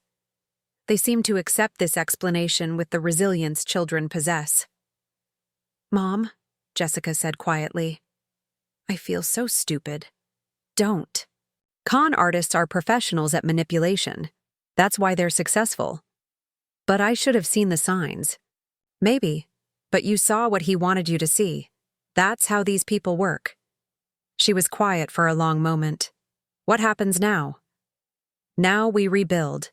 We create new traditions, make new memories, and move forward. But the children will need to know about their father eventually. When they're old enough to understand, we'll tell them the truth. That sometimes people we love make very bad choices, and those choices have consequences." Over the following weeks, the story unfolded. In the media, the local newspapers picked up the story of the wealthy widow who'd outsmarted a con artist, but they got most of the details wrong. They portrayed it as a simple case of an ungrateful son-in-law trying to steal from his mother-in-law. They missed the larger picture entirely. What they didn't report was how Marcus's arrest led to the discovery of a sophisticated fraud network operating across 5 states. They didn't mention that dozens of families found closure after years of wondering what had happened to their life savings. They certainly didn't report on the young FBI agent from 15 years ago, whose daughter was still alive today, because a secretary had quietly helped him through his darkest hour. Margaret and I spent considerable time dealing with the legal aftermath. Marcus faced multiple federal charges with a probable sentence of 25 to 30 years. There would be civil lawsuits to recover money for his victims. Jessica would need to navigate the divorce proceedings. But perhaps the most unexpected development came 3 weeks after Marcus's arrest. I was having coffee with Margaret when her phone rang. She answered, then handed it to me with a confused expression. "It's for you. Someone named Victoria Pemberton." I nearly dropped the phone. "Victoria?" "Hello, Eleanor. I'm Harold's great-niece. I believe you knew my great-uncle quite well." "I did. I'm sorry, but Harold never mentioned family members. That's because most of his family treated him poorly when he was alive. I'm calling because I recently inherited some of his personal papers, and I found something that belongs to you." We arranged to meet the next day. Victoria Pemberton was a woman in her 40s, with kind eyes and her great-uncle's gentle demeanor. "Uncle Harold kept detailed journals," she explained, handing me a leather-bound book. "This one is entirely about you." With trembling hands, I opened the journal. Harold's familiar handwriting filled the pages, documenting our years of working together. But these weren't business notes. These were personal observations about my character, my dedication, to my children, my quiet strength. One entry, dated just 3 months before his death, made me cry. "Eleanor doesn't know it yet, but she saved my life in ways that go far beyond our business relationship. She gave me purpose when I had none, showed me that family isn't always blood. The fortune I'm leaving her is nothing compared to what she's given me. I only hope she understands someday that she earned every penny not through work alone, but through the rare gift of genuine kindness in a world that has precious little of it." Victoria smiled as she watched me read. "He wrote about you constantly. You were like a daughter to him. I never knew. He wanted you to know how much you meant to him, but he was afraid it would change your relationship. He treasured your authenticity." She reached into her purse and pulled out a small, wrapped box.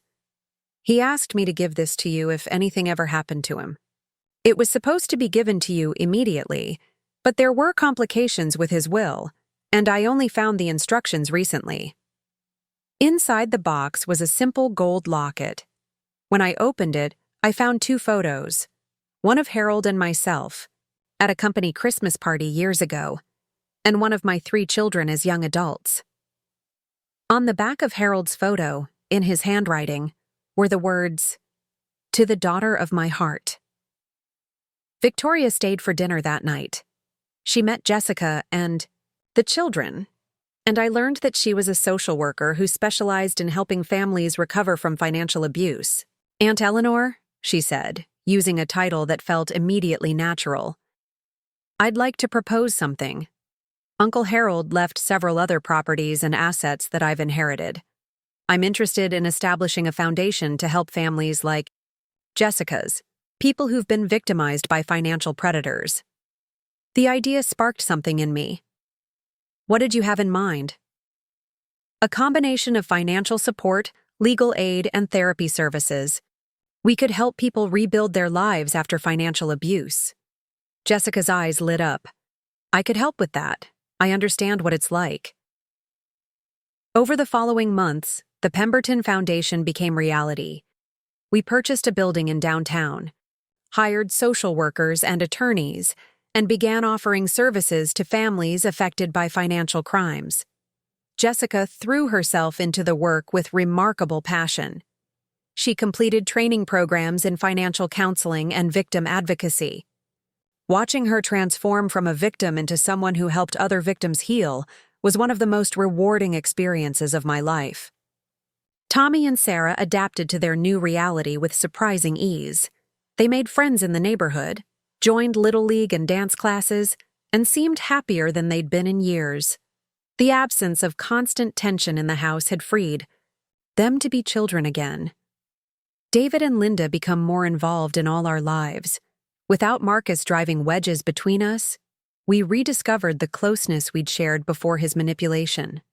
6 months after Marcus's arrest, I received an unexpected visitor. Detective Mills came to my house with news.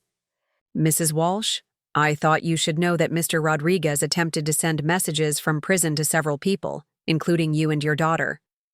"What kind of messages?" "Threats, mostly. Claims that he'll get revenge when he's released. The prison has revoked his communication privileges, but I wanted you to be aware."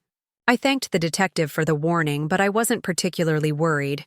Marcus would be an old man by the time he was eligible for parole. By then, the children would be adults, Jessica would have rebuilt her life, and I would probably be gone. That evening, as I sat in my garden watching Tommy chase fireflies while Jessica and Sarah picked vegetables for dinner, Linda asked me a question that made me think.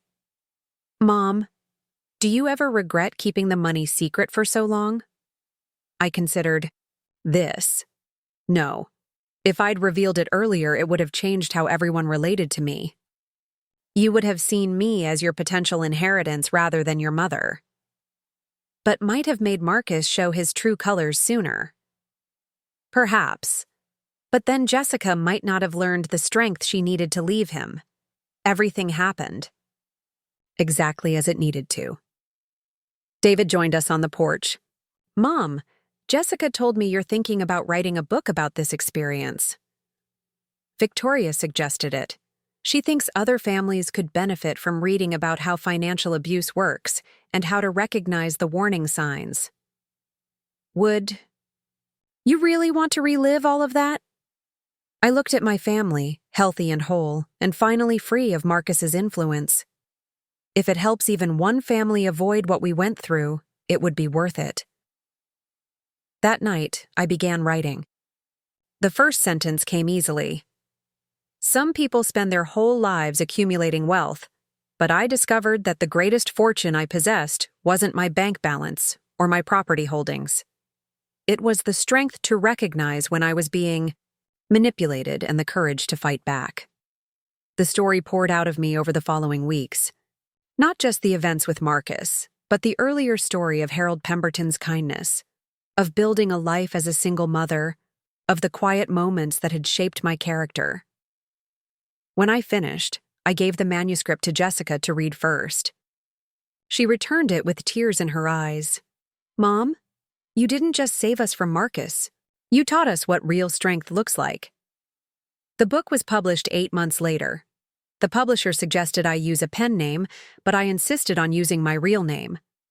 Eleanor Walsh had nothing to hide. The book became a moderate success, not because people were interested in my story specifically, but because financial abuse was more common than anyone realized. Readers wrote to tell me their own stories of manipulation and recovery. Most importantly, the book brought more people to the Pemberton Foundation.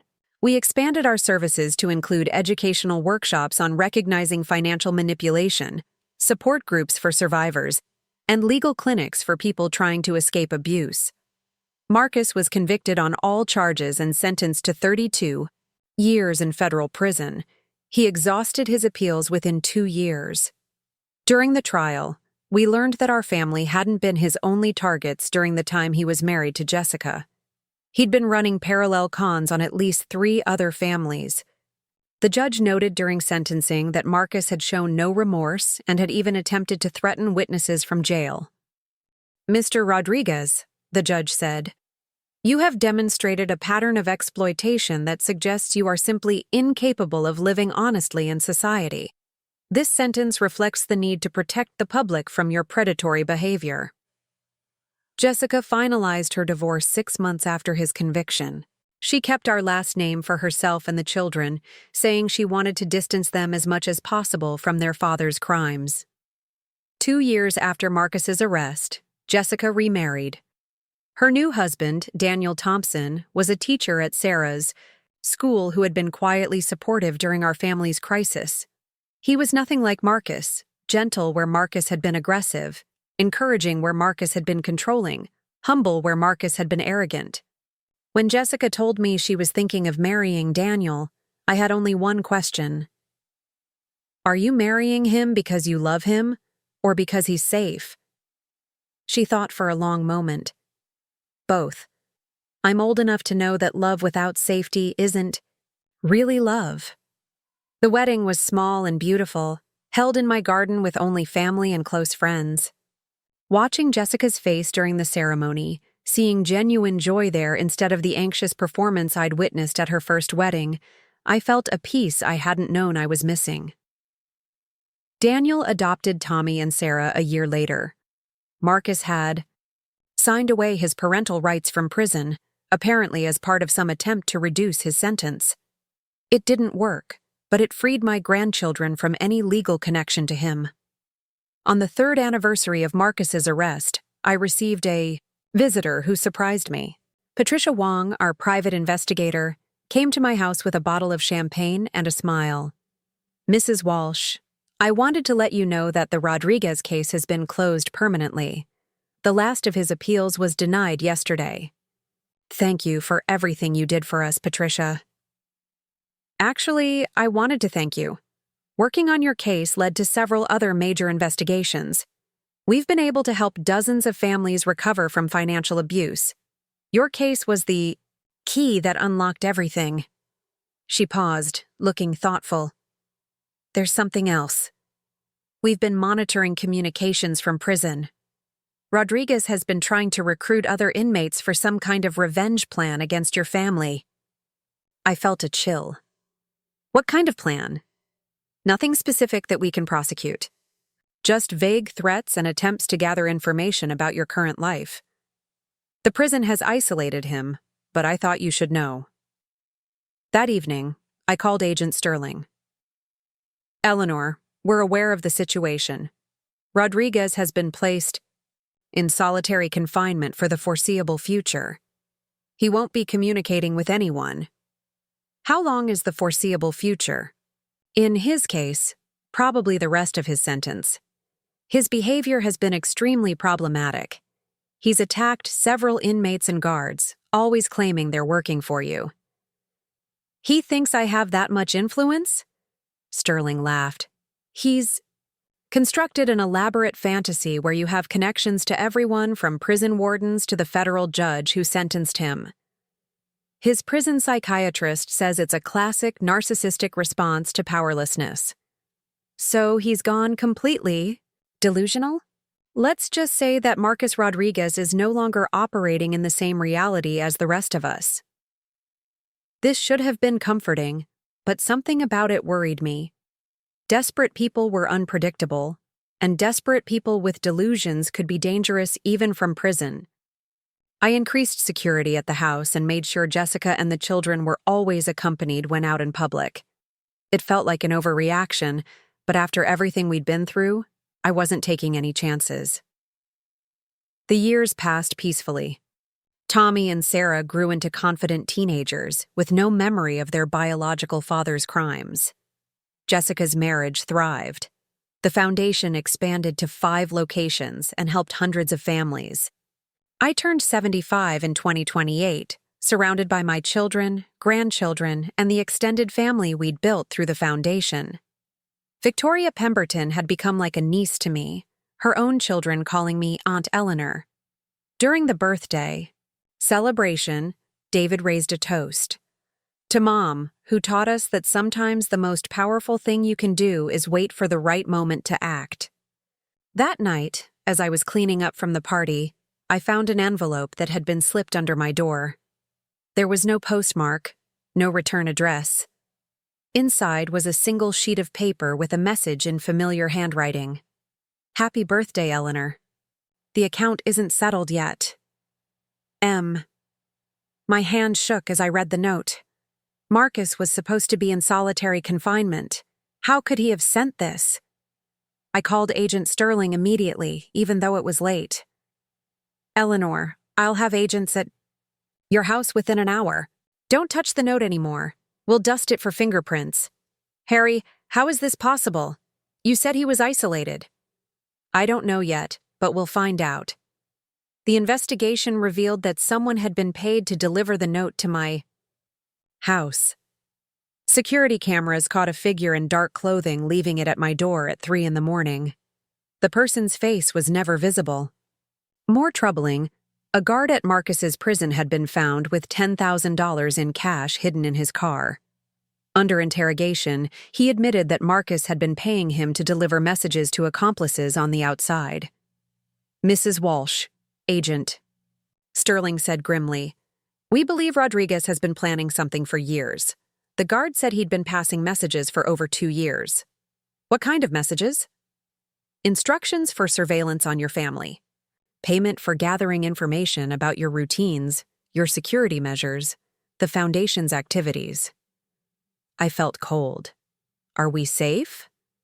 We're implementing 24-hour protection for your entire family, and we're transferring Rodriguez to a maximum security facility with no communication privileges whatsoever. But even as he said it, I knew that Marcus would find a way to send one more message. He was obsessed, and obsessed people don't give up easily. The message came 1 week later, not to me, but to Jessica. She found it slipped under her car windshield after leaving the Foundation office late one evening. "You think you won, but this story isn't over. Eleanor stole my life, and I'm going to take everything from her, starting with what she loves most." This time, the note included photographs.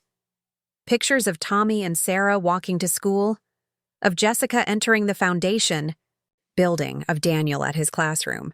Someone had been watching us for weeks or months. The FBI response was swift and comprehensive. They traced the payments to a network of people Marcus had somehow recruited despite his isolation. The investigation revealed that Marcus had been using a complex system of intermediaries to coordinate surveillance and had been planning something for years. What terrified me most was the realization that Marcus hadn't been trying to escape or get his sentence reduced. He'd been content to stay in prison as long as he could orchestrate revenge from inside. The FBI arrested 6 people connected to Marcus's prison network. Under questioning, they revealed that Marcus had promised them substantial payments from money he claimed I'd stolen from him. He'd convinced them that once they'd dealt with my family, they'd be able to claim millions of dollars in, rightfully, his assets. "Mrs. Walsh," Agent Sterling said during our final briefing, "I want you to know that we've neutralized the entire network. Rodriguez will be transferred to ADX Florence, the Supermax facility in Colorado. He will have no contact with the outside world for the remainder of his sentence." What about the people who were watching us? They're all in custody. Most of them thought they were just gathering information for a civil lawsuit. They didn't realize they were part of a stalking and harassment campaign. And Marcus? What's his psychological state? Agent Sterling hesitated. According to the prison psychiatrist, he spends most of his time writing detailed plans for what he'll do when he gets out. These plans include not just revenge against your family, but elaborate schemes for reclaiming what he sees as his rightful property. He still thinks he's entitled to my estate? He's constructed a complete alternate reality where you conspired to steal money that belonged to him. In his mind, everything that happened was part of an elaborate frame-up. I shook my head. Will he ever be released? Not if I have anything to say about it. His behavior in prison has been so problematic that he'll likely face additional charges that could extend his sentence significantly. That should have been the end of it, but I knew better. Men like Marcus don't simply disappear. Even locked away in the most secure prison in the country, he would find ways to make his influence felt. I was right to be concerned, but the final confrontation would come from a direction none of us anticipated. 5 years had passed since Marcus's transfer to ADX Florence. Life had settled into a comfortable rhythm that I'd almost forgotten was possible. The Foundation was thriving, with offices in 3 states, and a waiting list of families seeking our services. Jessica had built a new life with Daniel, and they'd just announced they were expecting their first child together. Tommy and Sarah, now 22 and 25, had graduated college and were building their own careers. I was 79 years old, and finally allowing myself to believe that the nightmare with Marcus was truly over. That belief shattered on a Tuesday morning in October when Agent Sterling called with news that made my blood run cold. "Eleanor, Marcus Rodriguez died in prison yesterday." I sat down heavily. "How?" "Heart attack, according to the medical examiner." "But Eleanor, there's something you need to know. Before he died, he made a phone call. I thought he had no contact with the outside world. He didn't. This call was made during a medical emergency when he was being transferred to the prison hospital. Somehow he managed to activate a hidden cell phone during the transfer. My hands began to shake. Who did he call? "We're still investigating, but Eleanor, we need you to implement maximum security protocols immediately. All of you." "What aren't you telling me, Harry?" There was a long pause. "Before his death, Rodriguez sent a package to someone. We intercepted it this morning. It contained detailed plans, maps of your property, information about your family's routines, and instructions for what he called the final settlement." "Instructions for whom?" "That's what we're trying to figure out. Eleanor, I need to see you immediately." An hour later, Agent Sterling sat in my living room with FBI technicians installing new security equipment throughout my house. The package Marcus had sent revealed the depth of his obsession. He'd spent 5 years in solitary confinement creating detailed plans for revenge that spanned dozens of pages. "Most disturbing," Sterling explained, "is that these plans include information that's relatively current. Someone's been feeding him updates about your family's activities. But you arrested everyone in his network. We thought we did, but there's someone we missed, someone who's been very careful to stay hidden." The package had been addressed to M. Santos at a post office box in Denver. FBI agents were already watching the box, but no one had come to claim the package yet. "Eleanor, we have reason to believe that this person might be someone close to your family, someone with regular access to information about your lives." I felt sick. The idea that Marcus still had a spy among us was terrifying. Jessica arrived with Daniel and the children, all of them looking concerned. Agent Sterling explained the situation, while technicians continued installing panic buttons and cameras. "I don't understand," Jessica said. "Who could it be? Everyone in our lives knows what Marcus did to us." "That's what we need to figure out," Sterling replied. "I need all of you to think carefully. Is there anyone who's asked unusual questions about your routines? Anyone who's shown excessive interest in your security measures or the Foundation's work?" We spent hours going through everyone we knew. Friends, employees of the Foundation, neighbors, service providers. No one stood out as suspicious. That night, I couldn't sleep. I wandered through my house, checking and rechecking the new locks. And alarms. The feeling of being watched had returned. That familiar paranoia I'd hoped never to experience again. At 3 a.m, my phone rang. It was Agent Sterling. "Eleanor, someone tried to claim the package an hour ago." "Who?" "A young woman, early 20s, brown hair. She ran when our agents approached. We're reviewing security footage now." The description meant nothing to me, but something nagged at my memory. The next day brought another shock. Linda called me, sobbing. "Mom, they took Amy." Amy was Linda's daughter, my granddaughter who was away at college in Denver. She'd been missing for 12 hours, and the police had found signs of a struggle. In her dorm room, Agent Sterling arrived at my house within an hour. "Eleanor, we believe Amy's disappearance is connected to the package. The timing is too coincidental." "What do we do?" "We wait. Whoever took her will contact you soon with demands." The call came that evening. A distorted voice that could have been male or female spoke words that chilled me to the bone. Eleanor. Walsh. You destroyed the man I loved. Now you'll know what loss feels like. Where's Amy? Is she hurt? She's alive. For now. You have 48 hours to transfer $10 million to an account I'll specify. If you involve the police, she dies. I want proof she's alive. Check your email. The line went dead. The email contained a video of Amy, clearly terrified but unharmed, holding a newspaper with today's date. Agent Sterling, who had been monitoring the call, immediately activated a full task force. Eleanor, we're not going to wait for a ransom demand. We're finding her. Who is this person? Who could love Marcus enough to do this? We're investigating everyone who ever visited him in prison, everyone who wrote to him, anyone who might have had contact with him. The investigation moved quickly.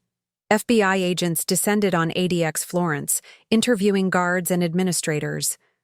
They discovered that one guard, a man named Robert Chen, had been fired 6 months earlier for suspected rules violations. More importantly, they learned that Chen had a daughter named Maria who had been visiting the prison regularly. She wasn't visiting Chen, Sterling explained. She was visiting Rodriguez. She'd been pretending to be a paralegal working on appeals cases. The pieces began falling into place. Maria Chen had started visiting Marcus 3 years ago, initially, as part of a law clinic program.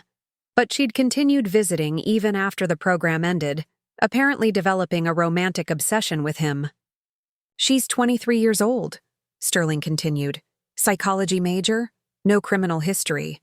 But in her dorm room, we found shrine to Rodriguez. Photos, letters, detailed plans that match what he sent in that package. How did she get information? About our family? She'd been following all of you on social media, attending foundation events, even volunteering at the foundation office under a false name. I felt sick. This young woman had been among us, listening to our conversations, observing our lives, all while planning revenge for a man who had never deserved her devotion. The FBI traced the ransom call to a cabin in the Rocky Mountains. Within hours, a tactical team had surrounded the building. The standoff lasted 3 tense hours, with Maria alternating between threats to kill Amy and desperate pleas for someone to understand her love for Marcus. During the negotiation, I learned details about Maria's obsession that defied comprehension. She believed Marcus had been framed, that he was a brilliant man destroyed by a vindictive family. She'd spent 3 years writing to him, visiting him, and planning his eventual release and revenge. Mr. Rodriguez understood me, she told the negotiator. He saw my potential when no one else did. He promised that once Eleanor paid for what she did, we'd be together. Maria, the negotiator replied gently. Mr. Rodriguez died in prison. He can't be with anyone. Lies, she screamed. She killed him. She arranged his death. She'll pay for everything. The delusion was complete. In Maria's mind, I hadn't just sent Marcus to prison, I'd orchestrated his death. The standoff ended when Maria collapsed from exhaustion. The tactical team moved in and found Amy bound but unharmed in a back room. The reunion with Linda was emotional beyond words. Maria Chen was charged with kidnapping, extortion, and several other federal crimes. During her trial, details emerged about the extent of her obsession. She'd spent her parents' life savings on private investigators to gather information about our family. She'd changed her major to psychology specifically to understand how Eleanor manipulated everyone. Most chilling were the journals found in her possession. Page after page of fantasies about reuniting with Marcus, detailed plans for torturing me and my family, and alternate scenarios for Marcus's inevitable return. The judge sentenced Maria to 25 years in federal prison. During the sentencing, she maintained her delusion, screaming that justice would eventually be served. Mr. Rodriguez's spirit will not rest until Eleanor Walsh faces the consequences of her evil, she declared. This isn't over. But it was over. With Maria's arrest, the last thread connecting us to Marcus's revenge had been severed. The FBI conducted a thorough investigation and confirmed that no other accomplices existed. Agent Sterling visited me a week after the trial concluded. Eleanor, we've completed our investigation. Rodriguez's network has been completely dismantled. You and your family are finally safe. How can you be sure? Because Marcus Rodriguez was a narcissist who trusted no one completely, except for Maria Chen. She was his only true believer, and now she's locked away. He paused, choosing his words carefully. There's something else you should know. During the investigation, we discovered that Rodriguez actually died of an overdose, not a heart attack. He'd been saving medication for months, planning his own death. Suicide? His final act of manipulation. He knew Maria would blame you for his death. He planned his suicide specifically to drive her to revenge. The enormity of Marcus's evil was still revealing itself, even after his death. He'd manipulated a young woman into destroying her life for revenge he wouldn't live to see. Life slowly returned to normal. Amy recovered from her ordeal with the help of therapy and family support. Jessica gave birth to a healthy baby girl, naming her Hope. The foundation continued its work, helping families recover from financial abuse. On my 80th birthday, surrounded by 4 generations of family, I looked around the room and marveled at how far we'd all come. Jessica was thriving in her marriage, her children were happy and healthy, and the nightmare of Marcus Rodriguez was finally, truly over. David raised a toast during the celebration. To Mom, who taught us that sometimes evil plans its own destruction. That night, as I was cleaning up from the party, I found a letter that had been placed on my nightstand. For a moment, panic flashed through me. Then I recognized the handwriting. It was from Harold Pemberton's journal, but one I'd never seen before. Victoria had found it among some papers and saved it for this birthday. The entry was dated just days before Harold's death. Eleanor doesn't know that I've set up one final surprise for her. After everything she's been through, after all the kindness she's shown in a world that often shows none in return, she deserves to know that her story inspired others. I've created a scholarship fund to be revealed on her 80th birthday. Young women who've overcome financial hardship and family manipulation will receive full college funding, along with mentorship through the Pemberton Foundation. I've called it the Eleanor Walsh Scholarship for Survivors, because Eleanor is exactly that, a survivor who turned her pain into purpose, her trauma into triumph. She saved me from loneliness in my final years. Perhaps this scholarship will save others from the kind of predators who nearly destroyed her family. The fund starts with $10 million. I suspect Eleanor will find a way to grow it far beyond that. I sat on my bed, tears streaming down my face, holding Harold's final gift. Even in death, he was still looking out for me, still finding ways to honor our friendship. The next morning, I called Victoria and Margaret to discuss implementing Harold's final wish. The Eleanor Walsh Scholarship for Survivors was announced a month later, providing full college funding for young women who'd experienced financial or domestic abuse. Jessica became the first recipient counselor for the scholarship program, using her experience to mentor other survivors. Amy, fully recovered from her ordeal, changed her major to law with the goal of helping other families navigate financial crimes. Maria Chen remained in prison, and prison records indicated she'd been placed in psychiatric care after several incidents involving delusions about Marcus's imminent return. The doctors reported that she'd created an elaborate fantasy where Marcus had faked his death and was planning to rescue her. Agent Sterling visited occasionally, keeping me updated on the various criminals who'd been caught as a result of investigating Marcus's network. The ripple effects of that investigation had helped dozens of families recover stolen money and see justice done. On the 5th anniversary of Marcus's death, Jessica and I visited the foundation's main office together. The wall displayed photos of all the families we'd helped, hundreds of people who'd rebuilt their lives after financial abuse. "Mom," Jessica said, studying the photos, "do you think Marcus ever imagined that destroying our family would lead to all this good?" I considered her question. Marcus never thought beyond his own immediate gratification. He certainly never imagined that his victims would turn their trauma into something that helped others. Sometimes I wonder if we should feel sorry for him. I feel sorry for the child he once was, who was shaped into someone capable of such cruelty. But I feel no sympathy for the man who chose to hurt innocent people. That evening, the family gathered for our traditional dinner. 3 generations around the table, sharing stories and laughter.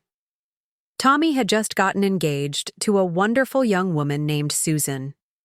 Sarah was starting medical school. The new baby, Hope, slept peacefully in Daniel's arms. As I looked around the table, I realized that Marcus had failed in the most fundamental way possible. He'd tried to destroy our family, but we'd emerged stronger than ever. He'd attempted to isolate us from each other, but we'd grown closer. He'd sought to leave us traumatized and defeated, but we'd transformed our experience into purpose. The phone rang during dessert. It was Agent Sterling. "Eleanor, I have some news. Maria. Chen died in prison today. Apparently, she stopped eating 3 weeks ago, claiming she needed to join Marcus. The prison medical staff tried to intervene, but she was persistent." I felt a complex mix of emotions. Relief that the last connection to Marcus was finally severed. Sadness for a young woman who'd wasted her life on an obsession that was never real. "How do you feel about it?" Jessica asked after I'd shared the news with the family. "Sad," I answered truthfully. She was someone's daughter, someone's child who went wrong. "Like how Marcus was probably someone's child once," Sarah observed. "Yes, evil people aren't born evil. Something shapes them into what they become. But that doesn't excuse the harm they cause." Later that night, I found myself in my garden, looking up at the stars. The air was crisp with the promise of winter, but it felt clean and fresh rather than threatening. For the first time in over a decade, I felt truly at peace. Not just because Marcus was gone, or because Maria could no longer hurt us. I felt at peace because I'd learned something valuable through all the trauma. We can't control what people do to us, but we can control what we do with what's been done to us. Marcus had tried to destroy us, but we'd used his attacks as motivation to build something beautiful. The foundation, the scholarship program, the strength our family had found, none of it would have existed without first going through hell. I didn't say a prayer of gratitude for the trauma, but I was grateful that we'd been strong enough to survive it and wise enough to transform it. A month later, I received a package with no return address. Inside was a book, a memoir written by one of the women we'd helped through the foundation. She'd been bilked out of her life savings by a financial predator, lost her house, nearly lost her children to the foster system. The inscription read, "To Eleanor Walsh, who taught me that surviving isn't enough. You have to thrive. Thank you for showing me how." I turned to the dedication page and found another surprise. This book is dedicated to all the women who refuse to let their worst days define them, and especially to Eleanor Walsh, who proved that sometimes the best revenge is a life well lived. That phrase stayed with me. The best revenge is a life well lived. Marcus had spent the last years of his life plotting revenge, consumed by hatred, destroying everyone who came near him. He'd died miserable and alone, his only legacy a trail of victims and a young woman whose life he'd ruined with his manipulation. Meanwhile, we had built something beautiful. Our family was closer than ever. We'd helped hundreds of people. We'd created institutions that would outlast all of us. We'd turned our pain into purpose. As I sit here now, writing the final words of this story, I'm 83 years old. Jessica's daughter, Hope, is 3 years old and calls me Gigi. Tommy and Sarah have children of their own. The foundation has helped over 2,000 families. The scholarship program has funded the education of 500 young women. Marcus Rodriguez is dust in a prison cemetery, his name remembered only as a cautionary tale. Maria Chen is buried beside her dreams of a man who never deserved her devotion. But we're still here, still building, still helping, still living lives, full of love and purpose. Sometimes people ask me if I regret adopting Marcus all those years ago. I never do. Without Marcus, I wouldn't have understood the signs of financial abuse that I now teach others to recognize. Without his manipulations, the foundation might never have been created. He intended to destroy us. Instead, he gave us the knowledge and motivation to protect countless others from predators like himself. If that's not justice, I don't know what is. The story ends where it began, with family. But now it's a family that's been tested by fire and emerged stronger. A family that knows the value of love precisely because we've experienced its absence. A family that fights for each other because we've learned what happens when someone tries to tear us apart. Marcus Rodriguez wanted to write the final chapter of our story. Instead, we wrote our own. And unlike his tale of bitterness and revenge, ours has a happy ending. As I put down my pen, the phone rings. It's Jessica, calling to say that Hope just spoke her first sentence. I love you, Gigi. Some endings aren't really endings at all. They're just new beginnings in disguise. Up next, you've got 2 more standout stories right on your screen. If this one hit the mark, you won't want to pass these up. Just click and check them out.